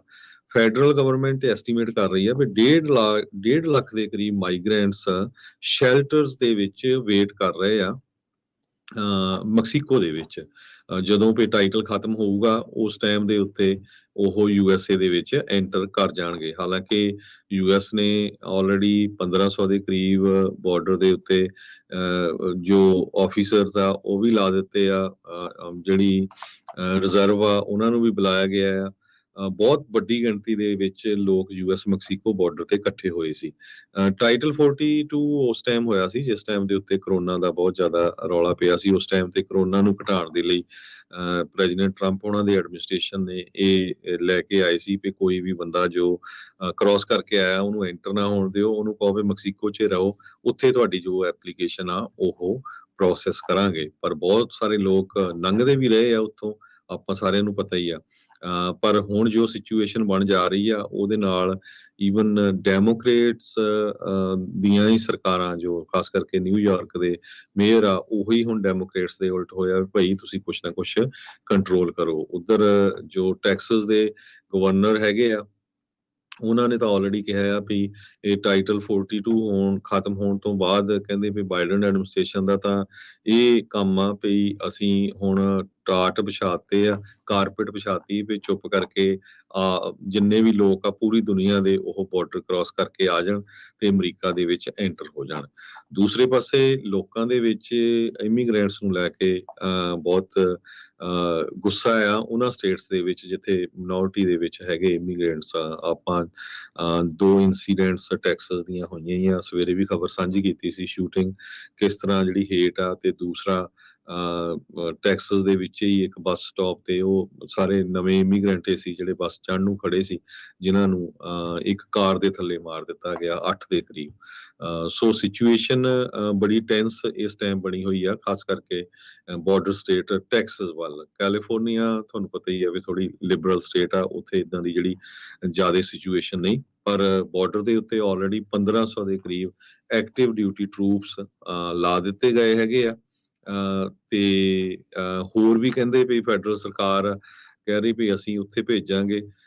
ਤੇ ਨਵਾਂ ਜਿਹੜਾ ਰੂਲ ਆ ਉਹਦਾ ਵੀ ਕਾਫੀ ਕਨਫਿਊਜ਼ਨ ਆ। ਆਪਣੇ ਅਟਾਰਨੀ ਉਹਨਾਂ ਨੇ ਵੀ ਦੱਸਿਆ ਸੀ ਵੀ ਹੋ ਸਕਦਾ ਉਹ ਵੀਰਵਾਰ ਤੋਂ ਹੀ ਲਾਗੂ ਕਰ ਦੇਣ ਵੀ ਨਹੀਂ, ਜਿਹੜੇ ਜਿਸ ਵੀ ਬੰਦੇ ਨੇ ਜਾਂ ਮੈਕਸੀਕੋ ਵਾਲੀ ਸਾਈਡ ਤੋਂ ਇੱਧਰ ਆਉਣਾ, ਪਹਿਲਾਂ ਉਹਨਾਂ ਨੂੰ ਮੈਕਸੀਕੋ ਦੇ ਵਿੱਚ ਆਪਣਾ ਪੋਲੀਟੀਕਲ ਅਸਾਈਲਮ ਅਪਲਾਈ ਕਰਨਾ ਪਊਗਾ, ਉਹ ਤੋਂ ਬਾਅਦ ਫਿਰ ਉਹ ਐਂਟਰ ਹੋ ਸਕਦੇ ਆ। ਸੋ ਉਹਦੇ ਬਾਰੇ ਹਜੇ ਜ਼ਿਆਦਾ ਜਿਹੜੀ ਕਲੈਰੀਫਿਕੇਸ਼ਨ ਨਹੀਂ ਆਈ ਤੇ ਕਾਫੀ ਕੁਛ ਚੱਲ ਰਿਹਾ। ਫਿਰ ਅੱਜ ਦੀ ਡੇਟ ਦੇ ਵਿੱਚ ਇਹ ਜਿਹੜਾ ਮੁੱਦਾ ਆ ਅਮਰੀਕਾ ਦੇ ਵਿੱਚ ਟਾਈਟਲ 42 ਜੋ ਖਤਮ ਹੋਣ ਜਾ ਰਿਹਾ ਉਹ ਕਾਫੀ ਮੇਨ ਬਣਿਆ ਹੋਇਆ ਜੀ। ਪਰਸੋਂ ਨੂੰ ਜਿਹੜਾ ਉਹ ਲੈਪਸ ਹੋ ਜਾਣਾ ਆ, ਫਿਰ ਉਸ ਤੋਂ ਬਾਅਦ ਦੇ ਵਿੱਚ ਇਮੀਗ੍ਰੈਂਟਸ ਦਾ ਹੜ੍ਹ ਆਉਣ ਦਾ ਖਤਰਾ ਜਿਹੜਾ ਹੈ ਉਹ ਬਣਿਆ ਪਿਆ ਆ। ਉੱਥੋਂ ਦੇ ਟੈਕਸਸ ਦੇ ਗਵਰਨਰ ਐਬਟ ਉਹਨਾਂ ਨੇ ਕਹਿੰਦੇ ਵੀ ਐਕਸ਼ਨ ਲਿਆ ਯੂਐਸ ਮੈਕਸੀਕੋ ਬਾਰਡਰ ਨੂੰ ਹੋਰ ਸਿਕਿਉਰ ਜਿਹੜਾ ਆ ਉਹ ਕਰਨ ਦੇ ਲਈ। ਫੈਡਰਲ ਸਰਕਾਰ ਦੀ ਕਾਫੀ ਜਿਹੜੀ ਉਹਨਾਂ ਨੇ ਨਮੋਸ਼ੀ ਇਸ ਮਾਮਲੇ 'ਚ ਪਾਈ ਆ। ਤੇ ਹਰਜੋਤ ਸਿੰਘ ਜੀ, ਖਬਰਾਂ ਦਾ ਸਮਾਂ ਸਮਾਪਤੀ ਦੇ ਵੱਲ ਨੂੰ ਆ, ਤੇ ਇੰਸ਼ੋਰੈਂਸ ਬਾਰੇ ਜਿਹੜੀ ਆ ਉਹ ਆਪਾਂ ਗੱਲਬਾਤ ਕਰੀਏ। ਅੱਜ ਤੁਸੀਂ ਸਾਨੂੰ ਕਿਹੜੀ ਇੰਸ਼ੋਰੈਂਸ ਬਾਰੇ ਜਾਣਕਾਰੀ ਦਿਓਗੇ? ਜੀ, ਅੱਜ ਆਪਾਂ ਹੈਲਥ ਇੰਸ਼ੋਰੈਂਸ ਬਾਰੇ ਗੱਲ ਕਰਾਂਗੇ। ਖਾਲਸਾ ਇੰਸ਼ੋਰੈਂਸ ਏਜੰਸੀ ਸਾਡੇ 2 ਆਫਿਸ ਆ ਸੈਨੋਜ਼ਿਸ ਤੇ ਫ੍ਰਿਜਨੋ 'ਚ। 1992 ਤੋਂ ਆਪਾਂ ਇੰਸ਼ੋਰੈਂਸ ਬਿਜ਼ਨਸ ਦੇ ਵਿੱਚ ਆ ਤੇ ਸਾਡੇ thousands of customers all over USA ਹੈਗੇ ਆ। ਤੇ ਖਾਲਸਾ ਇੰਸ਼ੋਰੈਂਸ ਏਜੰਸੀ ਦਾ ਲਾਇਸੈਂਸ ਨੰਬਰ 0F89805 ਆ। ਅੱਜ ਆਪਾਂ ਥੋੜੀ ਜਿਹੀ ਗੱਲਬਾਤ ਹੈਲਥ ਇੰਸ਼ੋਰੈਂਸ ਨੂੰ ਲੈ ਕੇ ਕਰਾਂਗੇ। ਆਪਾਂ ਮੈਡੀਕੇਅਰ ਕਰਦੇ ਆ ਸਾਰੀਆਂ ਸਟੇਟਸ 'ਚ, ਪਰ ਓਬਾਮਾ ਕੇਅਰ ਜਿਹਨੂੰ ਕੈਲੀਫੋਰਨੀਆ 'ਚ ਕਵਰਡ ਕੈਲੀਫੋਰਨੀਆ ਕਹਿੰਦੇ ਆ, ਉਹ ਸਿਰਫ ਆਪਾਂ ਕੈਲੀਫੋਰਨੀਆ 'ਚ ਹੀ ਕਰਦੇ ਆ। ਜੋ ਲੋਕ ਕੈਲੀਫੋਰਨੀਆ ਤੋਂ ਬਾਹਰ ਰਹਿੰਦੇ ਆ ਉਹਨਾਂ ਨੂੰ ਪਤਾ ਵੀ ਹੈਲਥ ਇੰਸ਼ੋਰੈਂਸ ਬਹੁਤ ਹਾਰਡ ਆ। ਕਈ ਉੱਦਾਂ ਦੀਆਂ ਜਿਹੜੀਆਂ ਖਾਸ ਕਰਕੇ ਰਿਪਬਲਿਕਨ ਹੀ ਹੈਲਥ ਸਟੇਟਸ ਹੈਗੀਆਂ, ਕਈ ਸਟੇਟਸ ਦੇ ਵਿੱਚ ਤੁਹਾਨੂੰ 5 ਸਾਲ ਵੇਟ ਕਰਨੀ ਪੈਂਦੀ ਆ। ਤੁਹਾਨੂੰ ਗ੍ਰੀਨ ਕਾਰਡ 5 ਸਾਲ ਹੋ ਗਏ ਹੋਣ ਫੇਰ ਤੁਸੀਂ ਉੱਥੇ ਜਿਹੜਾ ਮੈਡੀਕਲ ਆ ਉਹ ਲੈ ਸਕਦੇ ਹੈਗੇ ਆ। ਕੈਲੀਫੋਰਨੀਆ ਇੱਕ ਏਦਾਂ ਦੀ ਸਟੇਟ ਆ, ਇੱਥੇ 1.5 ਲੱਖ ਤੋਂ ਵੱਧ ਅਨਡਾਕੂਮੈਂਟਡ ਲੋਕ ਆ, ਉਹਨਾਂ ਨੂੰ ਵੀ ਜਿਹੜਾ ਫ੍ਰੀ ਮੈਡੀਕਲ ਐਮਰਜੈਂਸੀ ਸਰਵਿਸਿਜ਼ ਦਿੱਤਾ ਗਿਆ ਆ। ਇੱਥੇ ਬੰਦਾ ਉਤਰਦਾ ਬਾਅਦ 'ਚ, ਨੈਕਸਟ ਡੇ ਜਾ ਕੇ ਤੁਸੀਂ ਕਾਉਂਟੀ 'ਚ ਅਪਲਾਈ ਕਰ ਸਕਦੇ ਆ, ਤੁਹਾਨੂੰ ਮੈਡੀਕਲ ਮਿਲ ਜਾਂਦਾ ਆ। ਸੋ ਜੋ ਲੋਕ ਕੈਲੀਫੋਰਨੀਆ 'ਚ ਰਹਿੰਦੇ ਉਹਨਾਂ ਨੂੰ ਪਤਾ ਨਹੀਂ ਬਾਹਰ ਕਿੰਨੀ ਜ਼ਿਆਦਾ ਸਟ੍ਰਿਕਟਨੈਸ ਆ। ਈਵਨ ਆਪਣੀ ਗੁਆਂਢੀ ਸਟੇਟ ਐਰੀਜ਼ੋਨਾ ਤੋਂ ਮੈਨੂੰ ਬਹੁਤ ਵਾਰ ਕਾਲਸ ਆਉਂਦੀਆਂ ਵੀ ਮੈਨੂੰ 5 ਸਾਲ ਹੋ ਗਏ ਆਏ ਨੂੰ ਤੇ ਹਜੇ ਤੱਕ ਹੈਲਥ ਇੰਸ਼ੋਰੈਂਸ ਨਹੀਂ ਮਿਲ ਰਹੀ, ਮੇਰੇ ਬੱਚੇ ਆਏ ਆ, ਈਵਨ ਬੱਚਿਆਂ ਨੂੰ ਨਹੀਂ ਮਿਲ ਰਹੀ। ਕੈਲੀਫੋਰਨੀਆ ਦੇ ਵਿੱਚ ਹਰ ਇੱਕ ਬੱਚੇ ਦੇ ਕੋਲ ਹੈਲਥ ਇੰਸ਼ੋਰੈਂਸ ਹੈ, ਚਾਹੇ ਉਹ ਕੰਮ ਕਰਦੇ ਆ ਉਹਦੇ ਪੇਰੈਂਟਸ, ਚਾਹੇ ਨਹੀਂ ਕਰਦੇ ਹੈਗੇ। ਪਰ ਫਿਰ ਵੀ ਬਹੁਤ ਵਾਰ ਇਹ ਹੈਰਾਨੀ ਹੁੰਦੀ ਆ ਵੀ ਆਪਣੀ ਕਮਿਊਨਿਟੀ ਦੇ ਬੰਦੇ ਕਈ ਵਾਰ ਹਜੇ ਤੱਕ ਵੀ ਬਾਈ ਨਹੀਂ ਕਰਦੇ ਕਿਹੜਾ ਕੋਈ ਕੁਛ ਹੋਣ ਵਾਲਾ ਆ। ਫਿਰ ਜਦੋਂ ਹਸਪਤਾਲ ਜਾਂਦੇ ਫਿਰ ਉੱਥੋਂ ਕਈ ਵਾਰੀ ਕਾਲ ਆਉਂਦੀ ਆ ਵੀ ਭਾਜੀ ਹੁਣ ਕੁਛ ਹੋ ਸਕਦਾ ਹੈ। ਹੈਲਥ ਇੰਸ਼ੋਰੈਂਸ ਤਾਂ ਦੱਸਦੇ ਜਾਈਏ, ਜੋ ਰਹਿੰਦੇ ਆ ਅਮਰੀਕਾ 'ਚ ਰਾਈਟ ਵੇ ਨਹੀਂ ਸ਼ੁਰੂ ਹੁੰਦੀ, 30 ਡੇ ਵੇਟਿੰਗ ਪੀਰੀਅਡ ਹੁੰਦਾ ਹੈਗਾ। ਸੋ ਇਹ ਨਹੀਂ ਵੀ ਤੁਸੀਂ ਬਿਮਾਰ ਹੋ ਗਏ ਤਾਂ ਹੁਣ ਕਾਲ ਕਰੋ ਤੁਹਾਡੀ ਇੰਸ਼ੋਰੈਂਸ ਹੋ ਜਾਣੀ ਹੈ। ਸੋ ਜਿਨ੍ਹਾਂ ਨੇ ਹਜੇ ਵੀ ਨਹੀਂ ਕਰਾਈ, ਕੈਲੀਫੋਰਨੀਆ ਦੇ ਵਿੱਚ ਬਾਰ-ਬਾਰ ਐਕਚੁਅਲੀ ਜਨਵਰੀ 31 ਲਾਸਟ ਡੇਟ ਸੀ ਅਪਲਾਈ ਕਰਨ ਦੀ ਹੈਲਥ ਇੰਸ਼ੋਰੈਂਸ, ਤੇ ਉਹ ਡੇਟ ਐਕਸਟੈਂਡ ਹੁੰਦੀ ਰਹੀ। ਕੈਲੀਫੋਰਨੀਆ ਦੇ ਵਿੱਚ ਫਲੱਡਸ ਨੂੰ ਲੈ ਕੇ, ਨੈਚੁਰਲ ਡਿਜ਼ਾਸਟਰ ਨੂੰ ਲੈ ਕੇ ਉਹ ਐਮਰਜੈਂਸੀ ਡੈਕਲੇਰੇਸ਼ਨ ਕਿੰਨੀਆਂ ਕਾਉਂਟੀ 'ਚ ਹੋ ਗਈ, ਉਹ ਡੇਟ ਵੱਧਦੀ ਰਹੀ। ਹੁਣ ਇਸ ਮਹੀਨੇ ਦੀ ਲਾਸਟ ਡੇਟ ਆ ਤੇ ਮੈਨੂੰ 100% ਚਾਂਸ ਆ ਵੀ ਇਹ ਤੋਂ ਬਾਅਦ ਉਹ ਡੇਟ ਐਕਸਟੈਂਡ ਨਹੀਂ ਕਰ ਰਹੇ। ਸੋ ਜਿੰਨੇ ਵੀ ਸਾਡੇ ਸਰੋਤੇ ਸੁਣ ਰਹੇ ਆ, ਮਈ 31 ਲਾਸਟ ਡੇਟ ਆ ਅਪਲਾਈ ਕਰਨ ਦੀ ਹੈਲਥ ਇੰਸ਼ੋਰੈਂਸ, ਜਿਨ੍ਹਾਂ ਨੇ ਅਜੇ ਤੱਕ ਨਹੀਂ ਕੀਤੀ ਹੈਗੀ। ਬਹੁਤ ਵਾਰ ਕੀ ਹੁੰਦਾ ਵੀ ਆਪਾਂ ਆਟੋਮੈਟਿਕ ਪੇਮੈਂਟ ਸੈਟਅਪ ਕਰ ਦਿੰਦੇ ਆ, ਉਹ ਦੇਖਦੇ ਨਹੀਂ ਵੀ ਤੁਹਾਡੀ ਪੇਮੈਂਟ ਨਿਕਲ ਰਹੀ ਹੈ ਜਾਂ ਨਹੀਂ। ਬਹੁਤ ਮੈਨੂੰ ਕਾਲਾਂ ਆਉਂਦੀਆਂ ਰਹਿੰਦੀਆਂ ਇਦਾਂ ਦੀਆਂ ਆਫਿਸ ਦੇ ਵਿੱਚ, ਪਈ ਜੀ ਮੈਂ ਤਾਂ ਦਵਾਈ ਲੈਣ ਗਿਆ ਤਾਂ ਮੇਰੀ ਤਾਂ ਆਟੋਮੈਟਿਕ ਸੈੱਟ ਕੀਤੀ ਸੀ ਤੇ ਮੇਰੀ ਤਾਂ ਇੰਸ਼ੋਰੈਂਸ ਕੈਂਸਲ ਆ। ਤੇ ਮੈਂ ਕਿਹਾ ਵੀ ਤੁਸੀਂ ਆਪਣੀ ਮੰਥਲੀ ਸਟੇਟਮੈਂਟ ਚੈੱਕ ਕਰਦੇ ਹੁੰਦੇ ਕ੍ਰੈਡਿਟ ਕਾਰਡ ਦੀ? ਨਹੀਂ ਜੀ ਉਹ ਤਾਂ ਚੈੱਕ ਨਹੀਂ ਕੀਤੀ। ਤੇ ਉਹ ਜਦੋਂ ਚੈੱਕ ਕੀਤਾ ਤੇ ਉਹ ਕ੍ਰੈਡਿਟ ਕਾਰਡ ਐਕਸਪਾਇਰ ਹੋ ਚੁੱਕਾ ਸੀ। ਜਦੋਂ ਹੁਣ ਤੁਹਾਡਾ ਕ੍ਰੈਡਿਟ ਕਾਰਡ ਐਕਸਪਾਇਰ ਹੋ ਗਿਆ ਤਾਂ ਉਹਨੂੰ ਅਪਡੇਟ ਕਰਨ ਦਾ ਵੀ ਫਰਜ਼ ਬਣਦਾ ਨਾ, ਵੀ ਜਿੱਥੇ ਤੁਹਾਡੀ ਬਿਲਿੰਗ ਆ। ਸੋ ਇਹ ਬਹੁਤ ਸੀਰੀਅਸ ਮੈਟਰ ਆ। ਆਪਾਂ ਸਾਰੇ ਪੰਜਾਬੀਆਂ ਦੀ ਥੋੜੀ ਇਹ ਤਾਂ ਗੱਲ ਹੈ ਵੀ ਆਪਾਂ ਚਿੱਠੀ ਜੀ ਪੱਤਰ ਖੋਲਣ ਦੇ ਵਿੱਚ ਬਹੁਤ ਜਿੱਦਾਂ ਢਿੱਲੇ ਢਿੱਲ ਹੋ। ਵਰਤਦੇ ਹੈਗੇ ਆ, ਸੀਰੀਅਸ ਨਹੀਂ ਹੁੰਦੇ ਹੈਗੇ। ਸੋ ਇਹ ਬਹੁਤ ਧਿਆਨ ਰੱਖੋ, ਖਾਸ ਕਰਕੇ ਕੈਲੀਫੋਰਨੀਆ 'ਚ ਕਿਸੇ ਤਰ੍ਹਾਂ ਦੀ ਵੀ ਇੰਸ਼ੋਰੈਂਸ ਅੱਜ ਦੀ ਡੇਟ 'ਚ ਆਟੋ ਹੋਮ, ਸਾਰੀਆਂ ਇੰਸ਼ੋਰੈਂਸ ਕਮਰਸ਼ੀਅਲ ਬਹੁਤ ਹਾਰਡ ਆ। 90% ਇੰਸ਼ੋਰੈਂਸ ਕੰਪਨੀਆਂ ਨੇ ਕਮਰਸ਼ੀਅਲ ਪਰਸਨਲ ਲਾਈਨਸ ਇੰਸ਼ੋਰੈਂਸ ਕਰਨੀ ਬੰਦ ਕੀਤੀ ਹੋ ਹੈਗੀ ਆ। ਸੋ ਕੋਈ ਵੀ ਜਿਹੜਾ ਤੁਹਾਡਾ ਬਿੱਲਾਂ ਦਾ ਨਾ, ਬਿੱਲ ਨੂੰ ਪੜ੍ਹੋ ਜ਼ਰੂਰ, ਉਹਨੂੰ ਐਵੇਂ ਹੀ ਚੱਕ ਕੇ ਗਰਭ 'ਚ ਨਾ ਸਿੱਟੋ।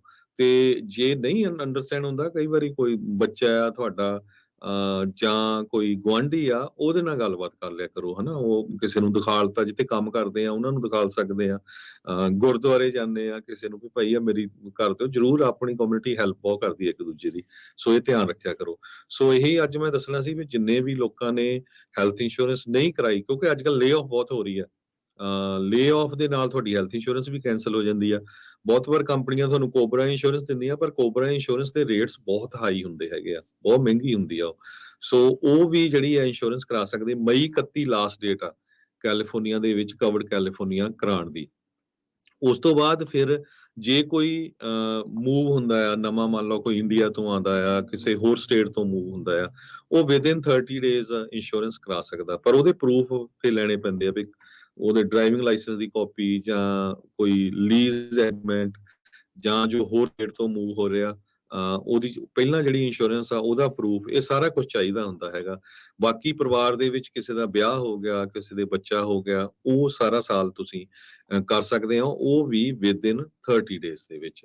ਸੋ ਜਿੰਨੇ ਵੀ ਸਾਡੇ ਸਰੋਤੇ ਸੁਣ ਰਹੇ ਹੈਗੇ ਆ, ਚਾਹੇ ਤੁਸੀਂ ਕਿਸੇ ਵੀ ਇੰਸ਼ੋਰੈਂਸ ਬ੍ਰੋਕਰ ਤੋਂ ਇੰਸ਼ੋਰੈਂਸ ਕਰਾਈ ਆ, ਡਾਇਰੈਕਟਲੀ ਕਵਰਡ ਕੈਲੀਫੋਰਨੀਆ ਤੋਂ ਕਰਾਈ ਆ, ਪਲੀਜ਼ ਆਪਣਾ ਇੱਕ ਵਾਰੀ ਬਿੱਲ ਜੋ ਕਾਰਡ ਆ ਨਾ ਇੰਸ਼ੋਰੈਂਸ ਦਾ ਕੱਢ ਕੇ ਆਪਣੀ ਇੰਸ਼ੋਰੈਂਸ ਕੰਪਨੀ ਨੂੰ ਜਾਂ ਇੰਸ਼ੋਰੈਂਸ ਬ੍ਰੋਕਰ ਨੂੰ ਕਾਲ ਕਰਕੇ ਕਨਫਰਮ ਕਰ ਲਓ ਵੀ ਮੇਰਾ ਸਾਰਾ ਕੁਝ ਬਿਲਿੰਗ ਅਪ ਟੂ ਡੇਟ ਆ, ਐਕਟਿਵ ਆ। ਫਿਰ ਇਹ ਨਾ ਹੋਵੇ ਵੀ ਜਿਸ ਟਾਈਮ ਤੁਸੀਂ ਬਿਮਾਰ ਹੋ ਉਸੇ ਟਾਈਮ ਜਾ ਕੇ ਚੈੱਕ ਕਰੋ ਵੀ ਮੇਰੀ ਤਾਂ ਇੰਸ਼ੋਰੈਂਸ ਜਿਹੜੀ ਆ ਉਹ ਕੈਂਸਲ ਹੈਗੀ ਆ। ਸੋ ਜਿਨ੍ਹਾਂ ਨੇ ਨਹੀਂ ਕਰਾਈ, ਬਹੁਤ ਵਾਰ ਨਵੇਂ ਲੋਕ ਆਉਂਦੇ ਆ, ਉਹਨਾਂ ਨੂੰ ਪਤਾ ਨਹੀਂ ਹੁੰਦਾ। ਸੋ ਪਲੀਜ਼ ਸਾਰੇ ਇੱਕ ਦੂਜੇ ਨੂੰ ਦੱਸ ਦਿਆ ਕਰੋ ਵੀ ਭਾਈ ਇਹ ਬਹੁਤ ਆਪਾਂ ਵਧੀਆ ਮੁਲਕ ਦੇ ਵਿੱਚ ਆ, ਬੜੀ ਕਈਆਂ ਦਾ ਤਾਂ ਬਾਹਲੀ ਫ੍ਰੀ ਵਾਲਾ ਹੀ ਕੰਮ ਹੁੰਦਾ, ਬੜੀ ਸਸਤੀ ਹੁੰਦੀ ਆ। ਜੇ ਥੋੜੇ ਪੈਸੇ ਵੀ ਦੇਣੇ ਪੈ ਜਾਣ ਦੈਟਸ ਓਕੇ, ਕਿਉਂਕਿ ਕਵਰੇਜ ਵਧੀਆ ਆ। ਤੁਸੀਂ ਕਿਸੇ ਵੀ ਹਸਪਤਾਲ ਜਾ ਸਕਦੇ ਆ, ਕਦੇ ਬੰਦਾ ਬਿਮਾਰ ਹੋਵੇ, ਬਹੁਤ ਵਧੀਆ ਜਿਹੜਾ ਪ੍ਰੋਗਰਾਮ ਹੈਗਾ। ਤੁਹਾਡੀ ਜਿਹੜਾ ਤੁਸੀਂ ਆਪਣੀ ਏਜ ਦੇ ਹਿਸਾਬ ਨਾਲ, ਹੈਲਥ ਦੇ ਹਿਸਾਬ ਨਾਲ ਵੱਖ-ਵੱਖ ਜਿਹੜੇ ਪਲਾਨਸ ਆ ਉਹ ਲੈ ਸਕਦੇ ਹੈਗੇ ਆ। ਸੋ ਜੇ ਕਿਸੇ ਨੂੰ ਵੀ ਕਵਰਡ ਕੈਲੀਫੋਰਨੀਆ ਦੇ ਬਾਰੇ, ਹੈਲਥ ਇੰਸ਼ੋਰੈਂਸ ਬਾਰੇ, ਜਾਂ ਮੈਡੀਕੇਅਰ ਬਾਰੇ, ਜਾਂ ਲਾਈਫ ਇੰਸ਼ੋਰੈਂਸ ਜਿਹਨੇ ਹਜੇ ਤੱਕ ਵੀ ਨਹੀਂ ਕਰਾਈ ਹੈਗੀ, ਉਹਨਾਂ ਨੂੰ ਕੋਈ ਵੀ ਕੁਐਸਚਨ ਆ, ਤੁਸੀਂ ਖਾਲਸਾ ਇੰਸ਼ੋਰੈਂਸ ਏਜੰਸੀ ਕਾਲ ਕਰ ਸਕਦੇ ਹੋ। ਸਾਡਾ ਟੈਲੀਫੋਨ ਨੰਬਰ ਹੈਗਾ 408 272 2500 408 272 2500। ਸੋ ਇਹ ਕਵਰਡ ਕੈਲੀਫੋਰਨੀਆ ਅਵਾਮਾ ਕੇਅਰ ਦਾ ਜੋ ਮੈਂ ਡਿਸਕਸ ਕੀਤਾ ਹੈ, ਇਹ ਕੈਲੀਫੋਰਨੀਆ ਸਟੇਟ ਦਾ। ਬਹੁਤ ਸਾਰੀਆਂ ਸਟੇਟ 'ਚ ਆਲਰੇਡੀ ਐਨਰੋਲਮੈਂਟ ਬੰਦ ਆ। ਇੱਥੇ ਐਮਰਜੈਂਸੀ ਡਿਕਲੇਰੇਸ਼ਨ ਜੋ ਫਲੱਡਿੰਗ ਕਰਕੇ ਹੋਈ ਸੀ, ਮੀਂਹ ਕਰਕੇ ਹੋਈ ਸੀ, ਕਈ ਕਾਉਂਟੀਜ਼ ਦੇ ਵਿੱਚ ਉਹਨਾਂ ਨੇ ਡੇਟ ਐਕਸਟੈਂਡ ਕਰ ਦਿੱਤੀ ਸੀ। ਸੋ ਪਲੀਜ਼ ਸਾਰੇ ਚੈੱਕ ਕਰੋ। ਬਾਕੀ ਮੈਡੀਕੇਅਰ ਲਈ ਕਿਤੇ ਵੀ ਕਿਸੇ ਵੀ ਸਟੇਟ 'ਚ ਜ਼ਰੂਰਤ ਹੋਵੇ ਜ਼ਰੂਰ ਕਾਲ ਕਰ ਲਿਓ, ਕਿਉਂਕਿ ਮੈਜੋਰਿਟੀ ਆਫ ਸਟੇਟਸ 'ਚ ਆਪਾਂ ਲਾਇਸੈਂਸ ਹੈਗੇ ਆ, ਕਿਉਂਕਿ ਆਪਾਂ ਮੂਵ ਕਰਦੇ ਰਹਿੰਦੇ। ਕੋਈ ਕੈਲੀਫੋਰਨੀਆ ਵਾਸ਼ਿੰਗਟਨ ਚਲੇ ਗਿਆ, ਇੰਡੀਆਨਾ ਚਲੇ ਗਿਆ, ਨਵਾਡਾ ਚਲੇ ਗਿਆ, ਤੇ ਉਹ ਆਪਾਂ ਜਿਹੜੀ ਆ ਤੁਹਾਡੀ ਹੈਲਪ ਕਰ ਸਕਦੇ ਆ। ਬਹੁਤ ਵਾਰ ਕੀ ਹੁੰਦਾ, ਫਿਰ ਨਹੀਂ ਵੀ ਹੁੰਦਾ, ਫਿਰ ਵੀ ਆਪਾਂ ਜੋ ਆ ਸਹੀ ਸਲਾਹ ਦੇ ਦਿੰਦੇ ਆ। ਮੇਰੇ ਆਫਿਸ ਦੇ ਵਿੱਚ 9 ਦੇ ਕਰੀਬ EMPLOYEE ਹੈਗੇ ਜੋ ਹੈਲਥ ਇੰਸ਼ੋਰੈਂਸ ਨੂੰ ਹੈਂਡਲ ਕਰਦੇ ਆ। ਬੜੇ ਵਧੀਆ ਤਰੀਕੇ ਦੇ ਨਾਲ ਤੁਹਾਡਾ ਜਿਹੜਾ ਸਾਰਾ ਉਹ ਸਹੀ ਜਵਾਬ ਦੇਣਗੇ। ਜੀ, ਇੱਥੇ ਪ੍ਰੋਗਰਾਮ ਦੀ ਹੁਣ ਆਪਾਂ ਸਮਾਪਤੀ ਆ, ਤੇ ਤੁਸੀਂ ਕਾਲ ਕਰ ਲਿਓ ਜੀ 408-272-2500 ਦੇ ਉੱਤੇ ਇਹਨਾਂ ਦਾ। ਤੇ ਹੁਣ ਆਪਾਂ ਲੈਂਦੇ ਹਾਂ ਜੀ ਇਜਾਜ਼ਤ। ਮਿਹਰਬਾਨੀ ਹਰਜੋਤ ਜੀ, ਸਭ ਨੂੰ ਪਿਆਰ ਭਰੀ ਸਤਿ ਸ਼੍ਰੀ ਅਕਾਲ।